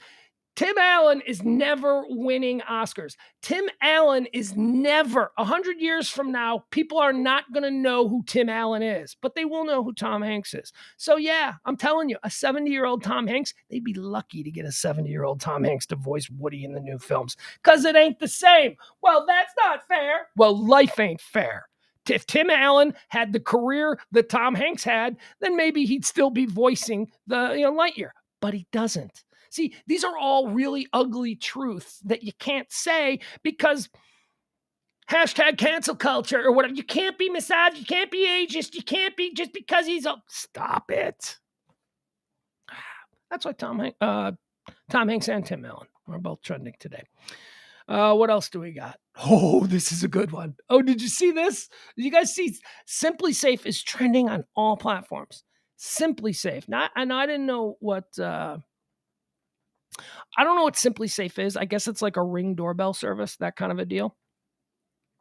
I don't know. For some reason, whenever I see Simply Safe, I get the jingle in my head for Safe Light Repair, Safe Light Replay. That kind of thing. Not the same company, but for some reason, that's Simply Safe Repair. Okay, so Simply Safe is trending because, here, I'll show you. We're going to watch another video. I know we love to watch videos.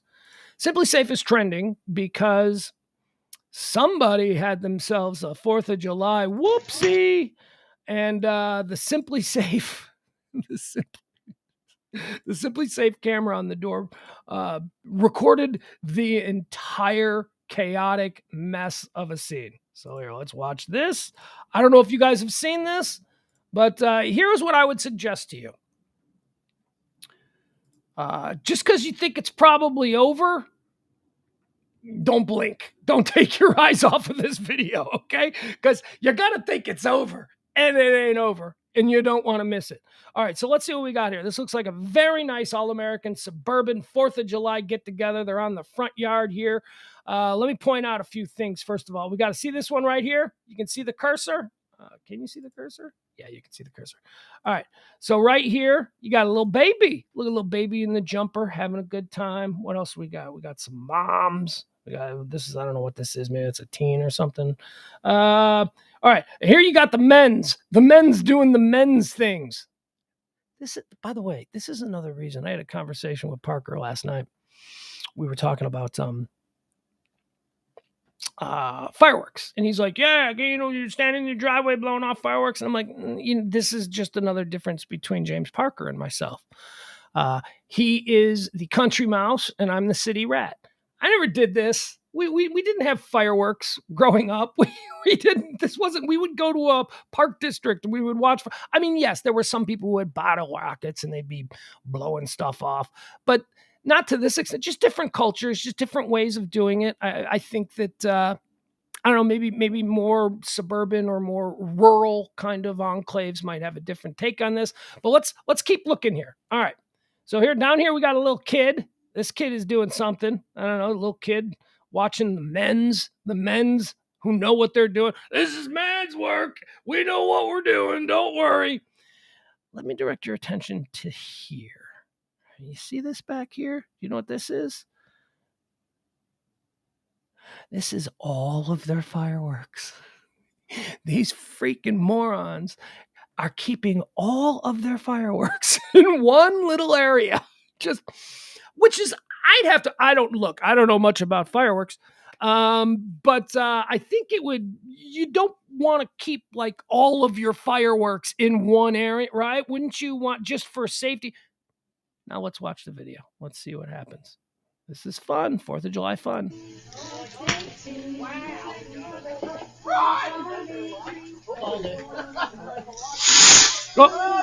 going to be right. Oh, no. Who did that? Oh, no.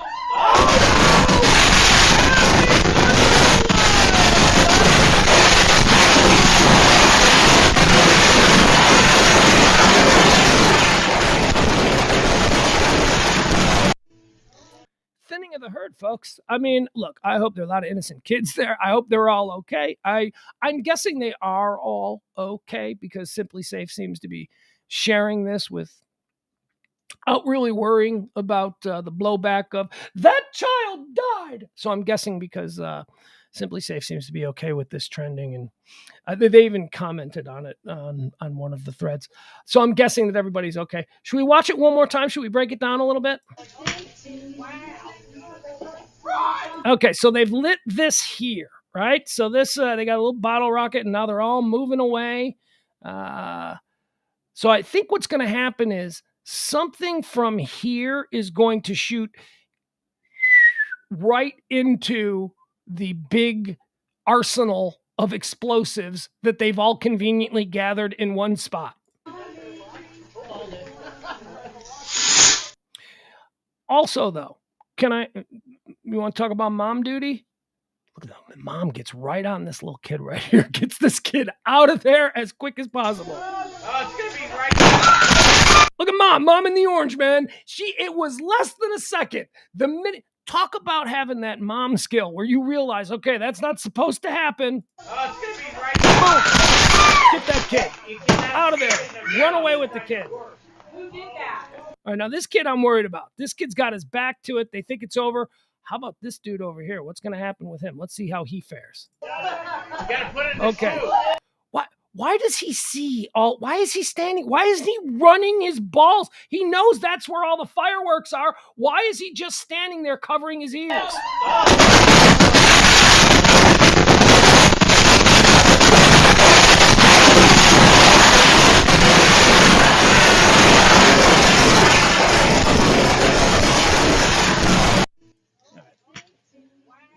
And there you have it. Happy birthday, America. That's awesome. That is.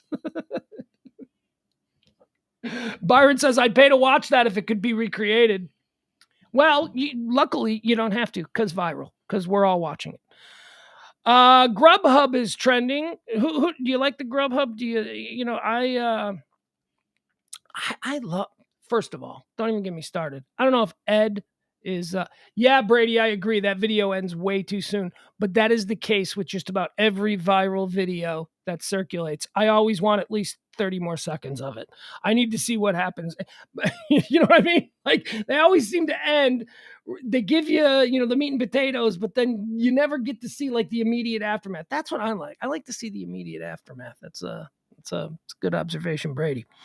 Do you like the food delivery services?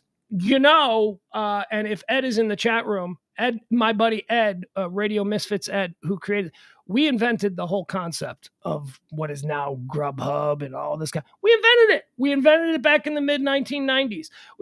He put together a business plan for it. We took it to investors. We pitched him on the idea of being able to get food delivery from restaurants that do not offer food delivery. The exact same thing. And all the people with money back in 1998 were like, yeah, no, that'll never work. That never, you know, that ain't gonna work. Now you got Grubhub, you got DoorDash, you got Uber Eats, apparently it worked. Apparently we were right, and all of those arrogant sons of bitches were wrong. This is in line with what I said yesterday when in the history portion of the show, where I talked about how it was the anniversary of the founding of Amazon.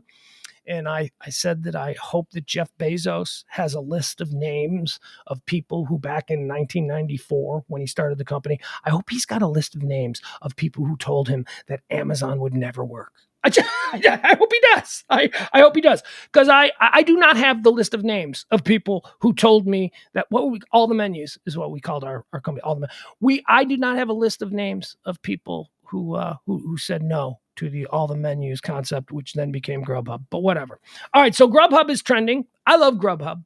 I'm not bitter. I'm not angry. Look, I know, and Ed knows, we know that we invented this industry. We know that this industry was conceived by he and I back in the mid 1990s at the advent of the digital revolution, the internet craze. We knew that this was going to be a thing, and I'm not bitter about it. I take pride in the idea of knowing proof of concept. It took like 20 years, but our idea has been proven that it works. And today Grubhub is trending. Why is Grubhub trending? Ooh, I like this.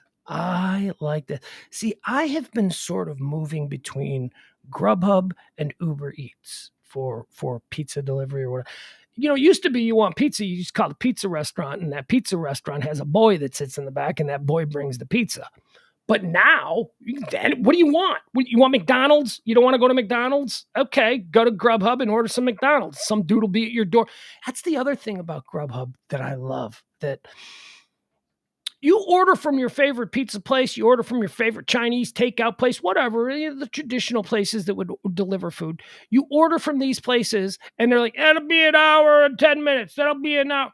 Dude, Grubhub and Uber Eats, they're all like 25 minutes. It's like 25 minutes. They have perfected the art of getting food delivered to you. So here's why Grubhub is trending. Do you guys have Amazon Prime? Do you guys have Amazon Prime? We have Amazon Prime. We enjoy the Amazon Prime.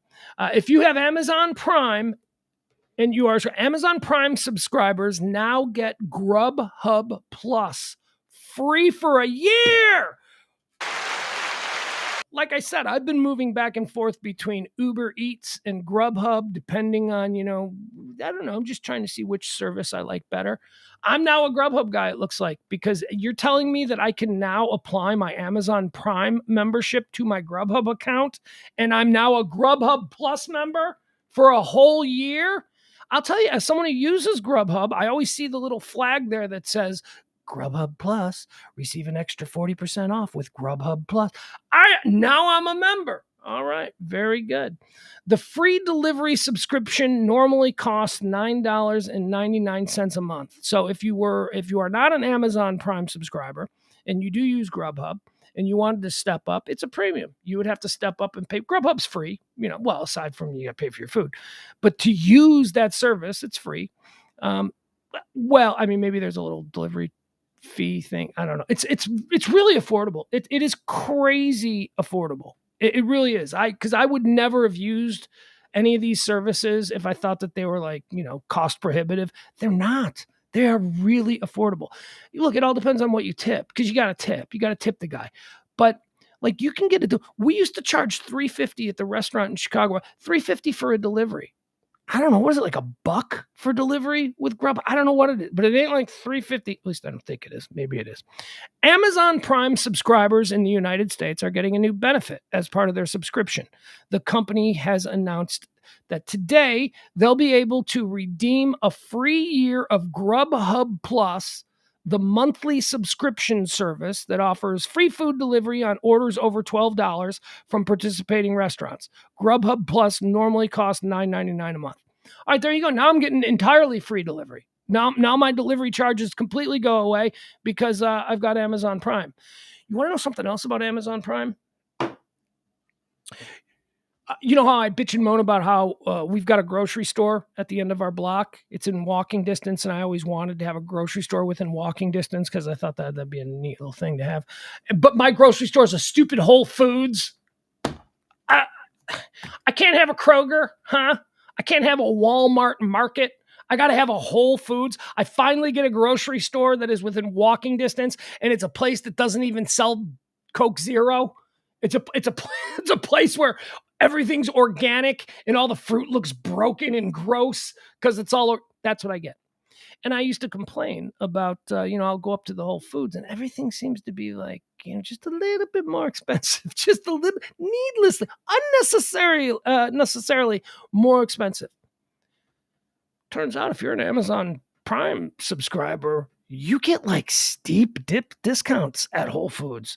So I've been going to Whole Foods a lot more now because I learned how to put my Amazon Prime thing into the checkout. And it's like, whoa, check that out. It took off like $20. So now I can shop at the Whole Foods the way I would at a Kroger because I get the good Amazon Prime discount. I'm telling you, Amazon Prime, if you are looking at all of the subscriptions, you're like, okay, I got the Hulu, I got the Netflix, I got the Disney, and I got the Amazon Prime. We got to cut one of them. If you decide to cut the Amazon Prime, you don't know what Amazon Prime is. You don't know all the benefits that come with being an Amazon Prime member.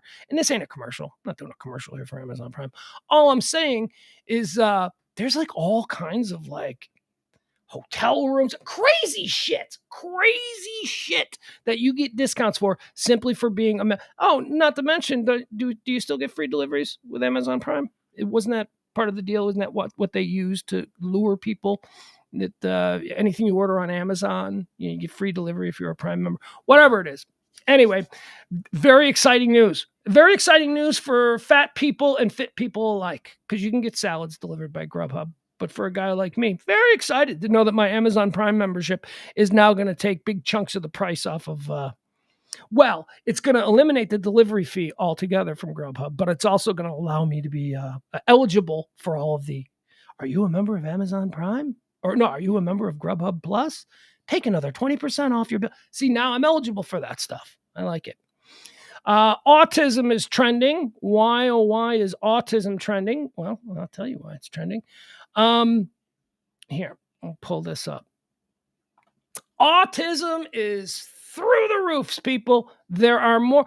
Autism among American children has surged 50% in the past 3 years, with 1 in 30 kids diagnosed with the disorder by 2020, study finds. So, this is a serious subject because we're talking about kids with issues or things. I say, I don't know that more kids today. See, this is kind of misleading because it makes you think that, well, what's going on? Is it something in the air? Is it something in the water? Is this a Jenny McCarthy situation where she thinks her kid got autism from crawling around on a floor that had recently been shampooed? I don't know. No, of course not. It's because now we can diagnose it more. Do you know that in 1810, no kids had autism? That's right. They were just the odd ducks. They were just the ones that were a little bit different than the other kids. The reason autism diagnoses are skyrocketing is because of greater access to medical care, which, in this country, maybe not be that great, but we do have school counselors, school therapists and all that. That's a regular thing now. That wasn't always a regular thing, but now children are being diagnosed left and right because it explains why they eat paste. It explains why they have these. And again, I have friends with children. I have actually two separate friends who have children who are on the spectrum, who are diagnosed as autism. None of them are serious. Like, you've got the Rain Man, that, Dustin Wapner, Judge Wapner, you got that level of autism. And then, the spectrum goes all the way to just like, you got Rain Man, and you got a dude who talks publicly about liking the smell of his own farts. That's also on the spectrum. It's all the way over. It's not quite Rain Man, but it's not normal either. It's like, you shouldn't be talking about that publicly. Why wouldn't I talk about? So the spectrum is a vast and we're just every little thing, every little odd thing that we see about a kid. He's on the spectrum. Let's put him in the autism category because he's on. I don't know. When I was a kid in the 1970s or 1980s, we just had weird kids. We just had kids that were weird. We just had kids that were odd. Now we have a reason for it. They're not weird. They're not odd. They have autism. Okay, fine. But don't try and mislead us into thinking that there is something special happening in the year 2022 that is causing far more children to have autism. It's not that more children are contracting autism. It's that we're just diagnosing it more. There's probably pills out there. Every time a new pill comes out, you got a doctor who's trying to, make his pharmaceutical rep happy by moving that pill product. So whenever he gets a kid in there, he goes, well, I'm going to put you on this autism medication. Oh, my kid's on the spectrum. Check that box. Now we got another one. That's all it's about. I mean, seriously, autistic people, that's a whole different thing than what I think is generally spoken about as being autism. He's on the spectrum. Yeah, but he's way over here. He's way over on the Rain Man. Again, Rain Man is here at the apex of the spectrum. And then you've got all kinds of different variants, all the way down to the weird kid, the kid that's just a little bit odd, the kid that's a little shy. He's not shy. He's autistic. Now, maybe he's just shy. Well, but if he's just shy, then we can't prescribe this medication for him. You see? So we're going to say that he's autistic, and then we're going to give you this prescription, and you're going to get it filled, and he's going to take these. That's all this is. Autism didn't exist in 1350? Of course it did. Of course it did. It's just you didn't diagnose it. And now in 2022, we've got this unbelievable wave of new autism. No, it's not. You're just diagnosing it. You're just telling them that, okay, you have autism. Yeah, I might have autism. Look, there have been times when I have thought, why do I think that way? Why did my brain just go there? Maybe I don't have autism because I didn't verbalize it, but I guess we all have weird thoughts from time to time. I don't know. Anyway, that's why autism is trending. The Bible is trending. Ooh, should we get controversial? Let's talk about the Bible. The Bible is trending because fewer Americans today believe that the Bible is the literal word of God than ever before. Less than 20% of Americans, which I'm not going to say anything. A record low 20% of Americans now say that the Bible is the literal word of God. This is down from 24% the last time the question was asked 5 years ago, and half of what it was at its high point in 1980 and 1984. So in 1980 and 1984, over 40%, so if it's 24 down from 24, which would be half, so that would be 50, so let's just say 50. So in 1980 and 1984, 50% of Americans believed that the Bible was the literal word of God. And now that's half. That's down to 20. Meanwhile, a new high of 29% say that the Bible is just a collection of fables, legends, history, and moral precepts recorded by man. That's what I believe it is. I absolutely believe that the Bible is just a running, well, it's not running anymore. I guess the book is finished. But, for 1,000 years, right? I mean, or maybe not that much. I don't know. I'm not a biblical scholar. But that's what I'd always thought it was. I never thought that God sat down at a typewriter and wrote right? This is not, and I also never thought that God, maybe God didn't sit down. Maybe God had a ghostwriter, maybe St. Paul or whoever.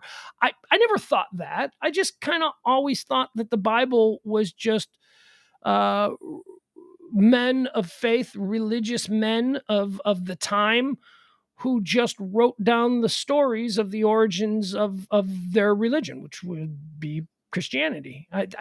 But I mean, it's shocking to me that 20% of people actually think that God wrote a book. You know what? It's not it shouldn't be shocking. It's actually not. It's not shocking, truly. I mean, now when I think about the great unwashed that you and me and all of us, we have to navigate as we go about our daily life. When I think about those people out there, yeah, I guess that does check out. So there you go. That's why the Bible is trending. Look, the Bible is a magnificent moral guide for your life.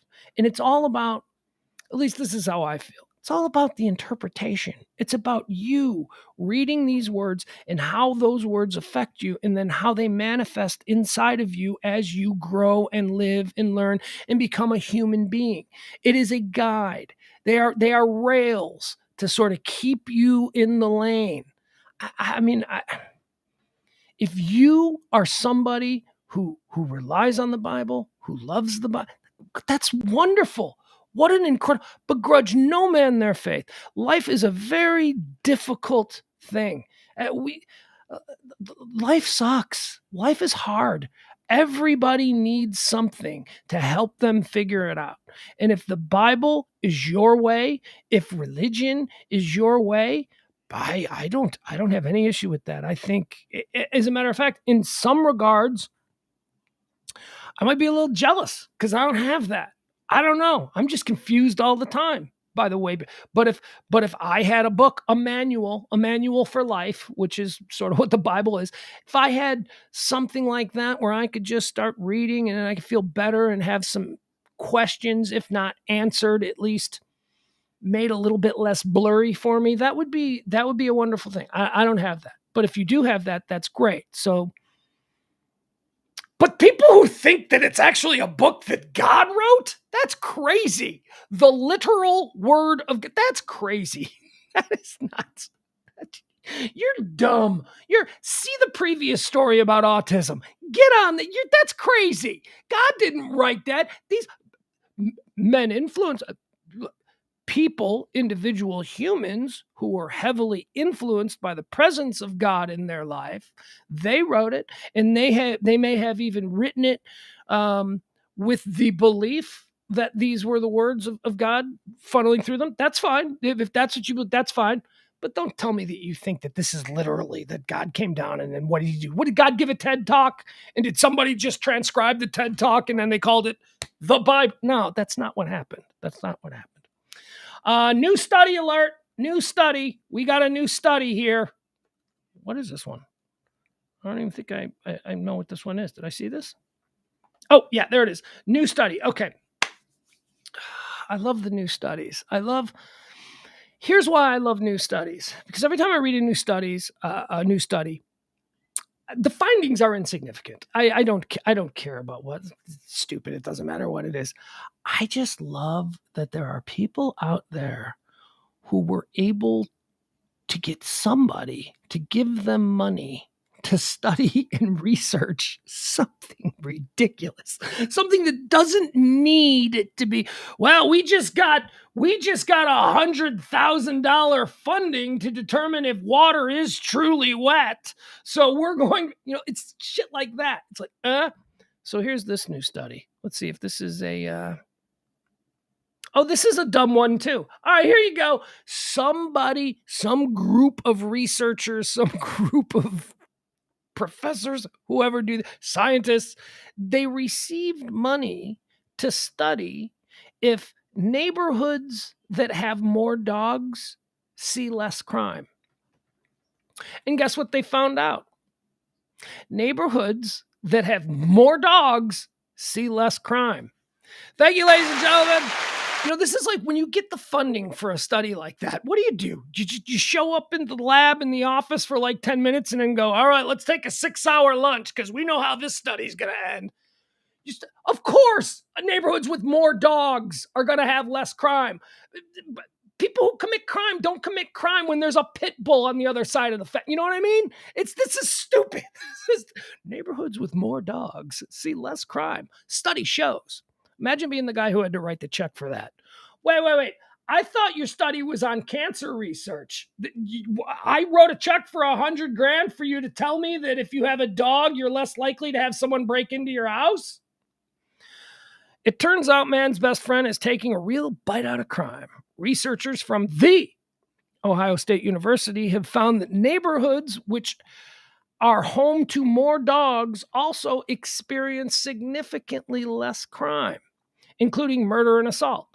Well, yeah, because, I'm telling you, we're not going to have any crime in this house. This house here that we reside in here at the 1%er compound, we've got a dog that is an absolute madman. We've got a dog that is like, first of all, his body is ridiculous. This dog's body is like 0% body. It's just all muscle. It's just big like jaws. She's like she's a Catahoula. So, she's got the claws. She's tough. She's mean. She's an incredible watchdog. Nothing going to happen in this. And that's why she's here. She patrols the yard because, this is a neighborhood where the master of the house, he travels a lot. I mean, it's not so much a concern anymore because I'm typically here on premises now, living out in the house in the backyard.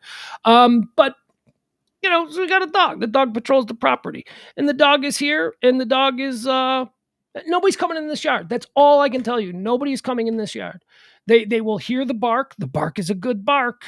And then if you were to peer over the fence and you saw her, you would see this large dog. She's a large dog. She's not a little dog. We're not talking about a little sausage dog or whatever. She's a large dog with very big teeth, and she looks mean. She's got 2 different colored eyes. She looks crazy. She looks like Crazy Eyes Killer I call her Crazy Eyes Killer. That's a reference from Curb Your Enthusiasm. Anyway, of course, neighborhoods with more dogs see less crime because nobody wants to break into a house with a Rottweiler on the other side of the door. Thank you for that study. Tesla is trending today. Look at me. I said that we were going to do a less than 2-hour show, and we are rolling. Tesla is trending today. Let's see here. Oh, Tesla is trending because it is no longer the world's #1 producer of electric vehicles. Tesla has fallen into the second place slot. It's getting silver. Hey, Elon, step it up. Chinese automaker BYD. Never heard of it. Although I am looking at some pictures here of the BYD cars. Chinese automaker BYD, which is backed by Warren Buffett. Oh, look at that. Has surpassed Tesla in sales of electric vehicles. They sold 638,000 electric or plug-in passenger vehicles in the first 6 months of 2022. The figure, I don't care. There you go. We don't need to know about. I don't have stock in either Tesla or this Chinese electric car. All right. Let's end it on this one. This is a fun one. All right, here we go.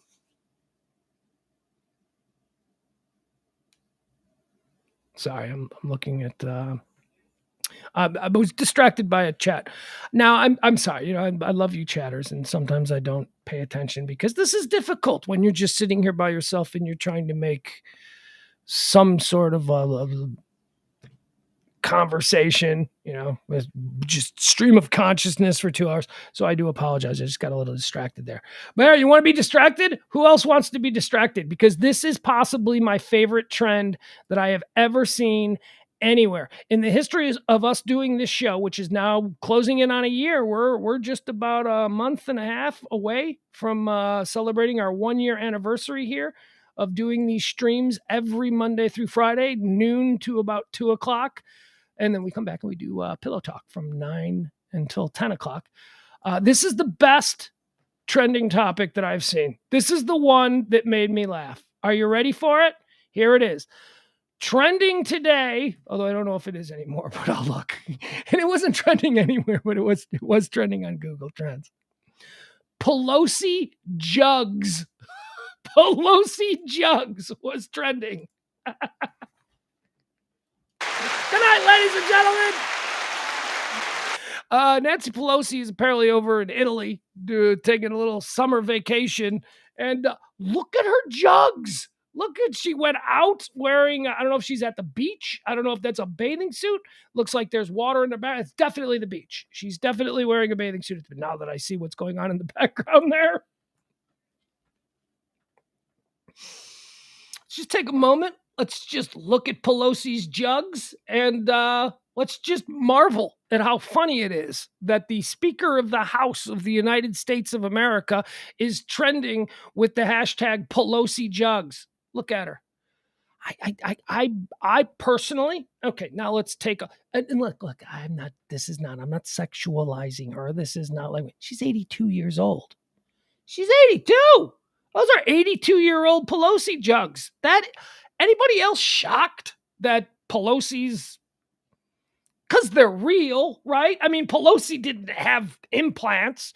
I feel like Hannity would have told us that, right? With all of the things that people have put out there about Nancy Pelosi, if she had fake jugs, that would be a thing. But look at her. Jeez. All right, there you go. Pelosi jugs, ladies and gentlemen. Pelosi jugs trending today. Shocked. Had no idea she was so chesty. No idea. All right, that's going to do it. Let me do a quick drive-by here with, what we'll do, because it's always the easiest to find first. Let me just quickly pull up Twitter and see if there's anything new that has been trending since we started doing this here show. Byron says, those are prosthetic and filled with vodka. Now, Rob Barr says, and that's why she's in office. And now this is interesting to me from Rob Barr, because Rob Barr is he's in the San Francisco area, so he knows Nancy Pelosi not only as the Speaker of the House, but as Congress. She might even be his congresswoman. I don't know where. Hey, Rob, is Nancy Pelosi your congresswoman? She might be. Is she still someone's congresswoman, even though she's Speaker of the House? Yeah, right? Like, you can do both jobs. So I'm wondering, Rob, did you know that she had big jugs? Because you might have more of a familiarity with sexy 82-year-old Nancy Pelosi. I don't know. All right. Oh, here we go. Okay, so here's some big breaking news. Baker Mayfield is trending. The Cleveland Browns have finally worked out a trade. The Cleveland Browns are trading quarterback Baker Mayfield to the Carolina Panthers for a 2024 conditional 5th-round pick. Holy balls. Oh, my God. Baker Mayfield, number 1 overall, right? Heisman Trophy winner, number 1 overall pick of Cleveland. Not that long ago, 4 years maybe, 5 years tops, I don't know. Baker Mayfield is being traded for a conditional 5th-round draft pick. Boy, they got nothing for him. They got nothing. Well, you just got to cut your losses, because he doesn't want to be there. He's going to keep holding out.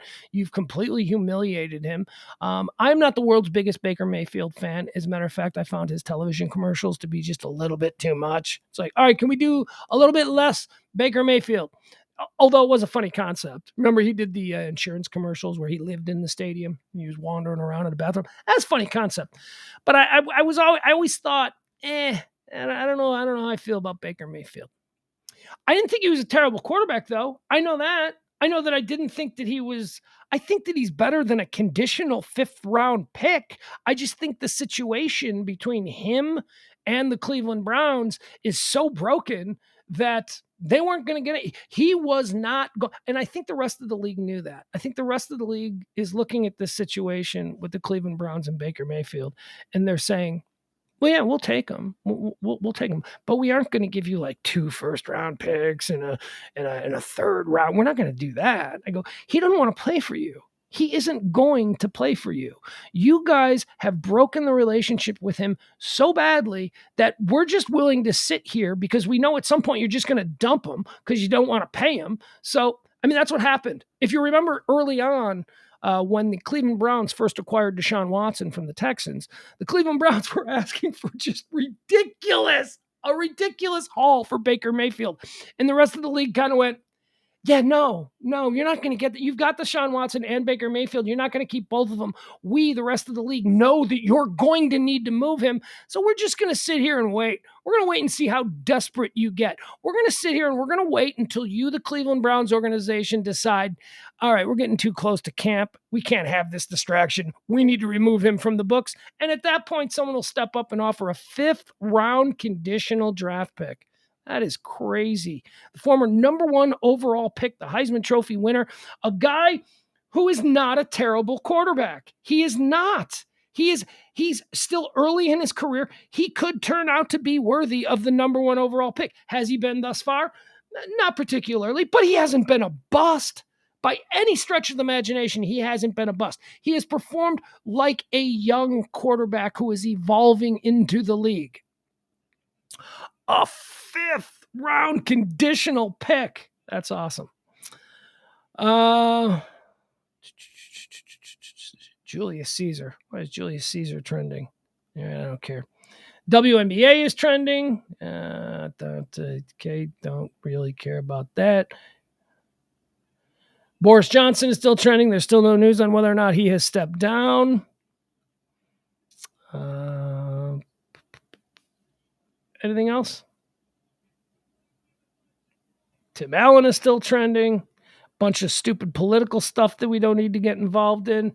Tucker Carlson is still trending. Oh, God.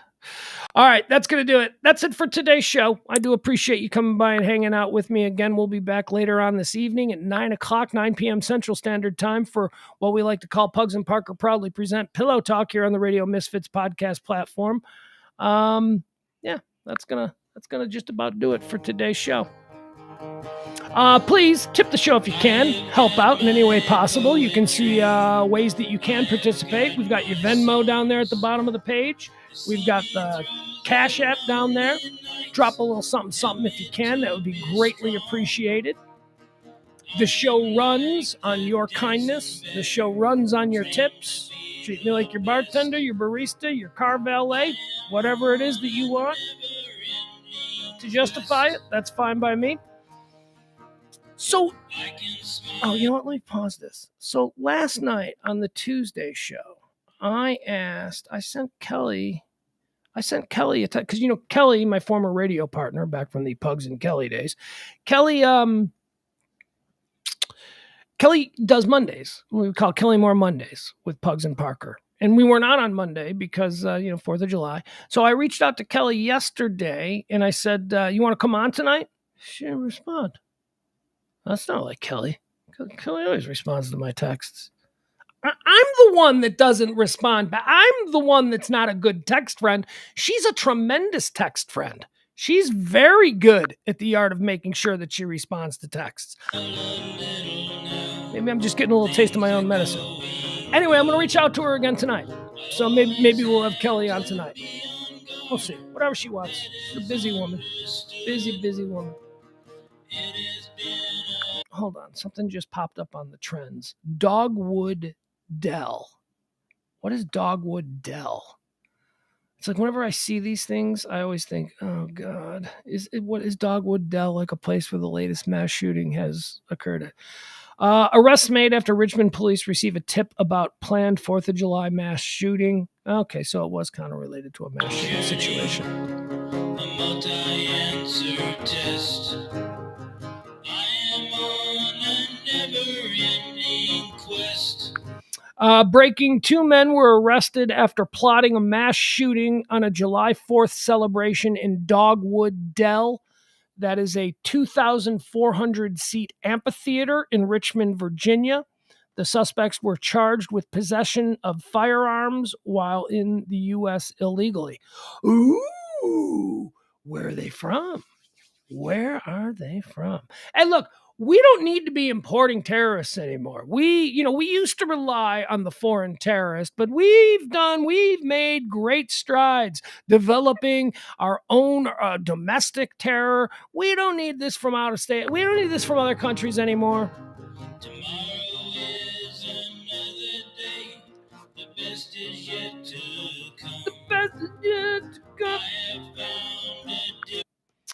Richmond police say Julio Alvarado had 223 rounds of ammunition. Didn't see that coming, did you? I didn't. When they said that these were people from another country that came into the country to commit terror. You know the kind of name we were all thinking. We were all thinking it. It wasn't Julio. Julio was not the name we were going with. We were going with, where we thought the terrorists were from. Okay. Oh, Mr. Popular. All right, hold on. Sorry about that. That seems to be the Wet and Wild call. Richmond police say Julio Alvarado had 223 rounds of ammunition in his residence.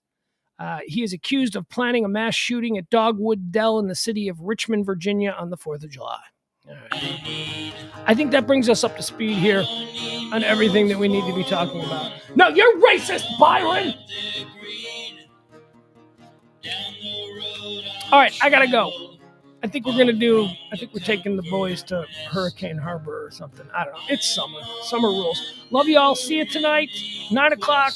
Tip the show if you can. That'd be great. Pillow Talk with me and Parker tonight, 9 p.m. And then we'll meet back here tomorrow at noon for another edition of High Noon. Bye, everybody.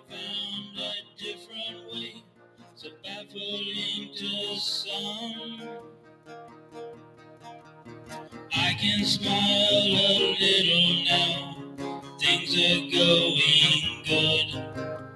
I always had to be on guard, that is understood. Down the road I'll travel, far from the comfort nest. I am on a never-ending quest. I am on a never-ending quest.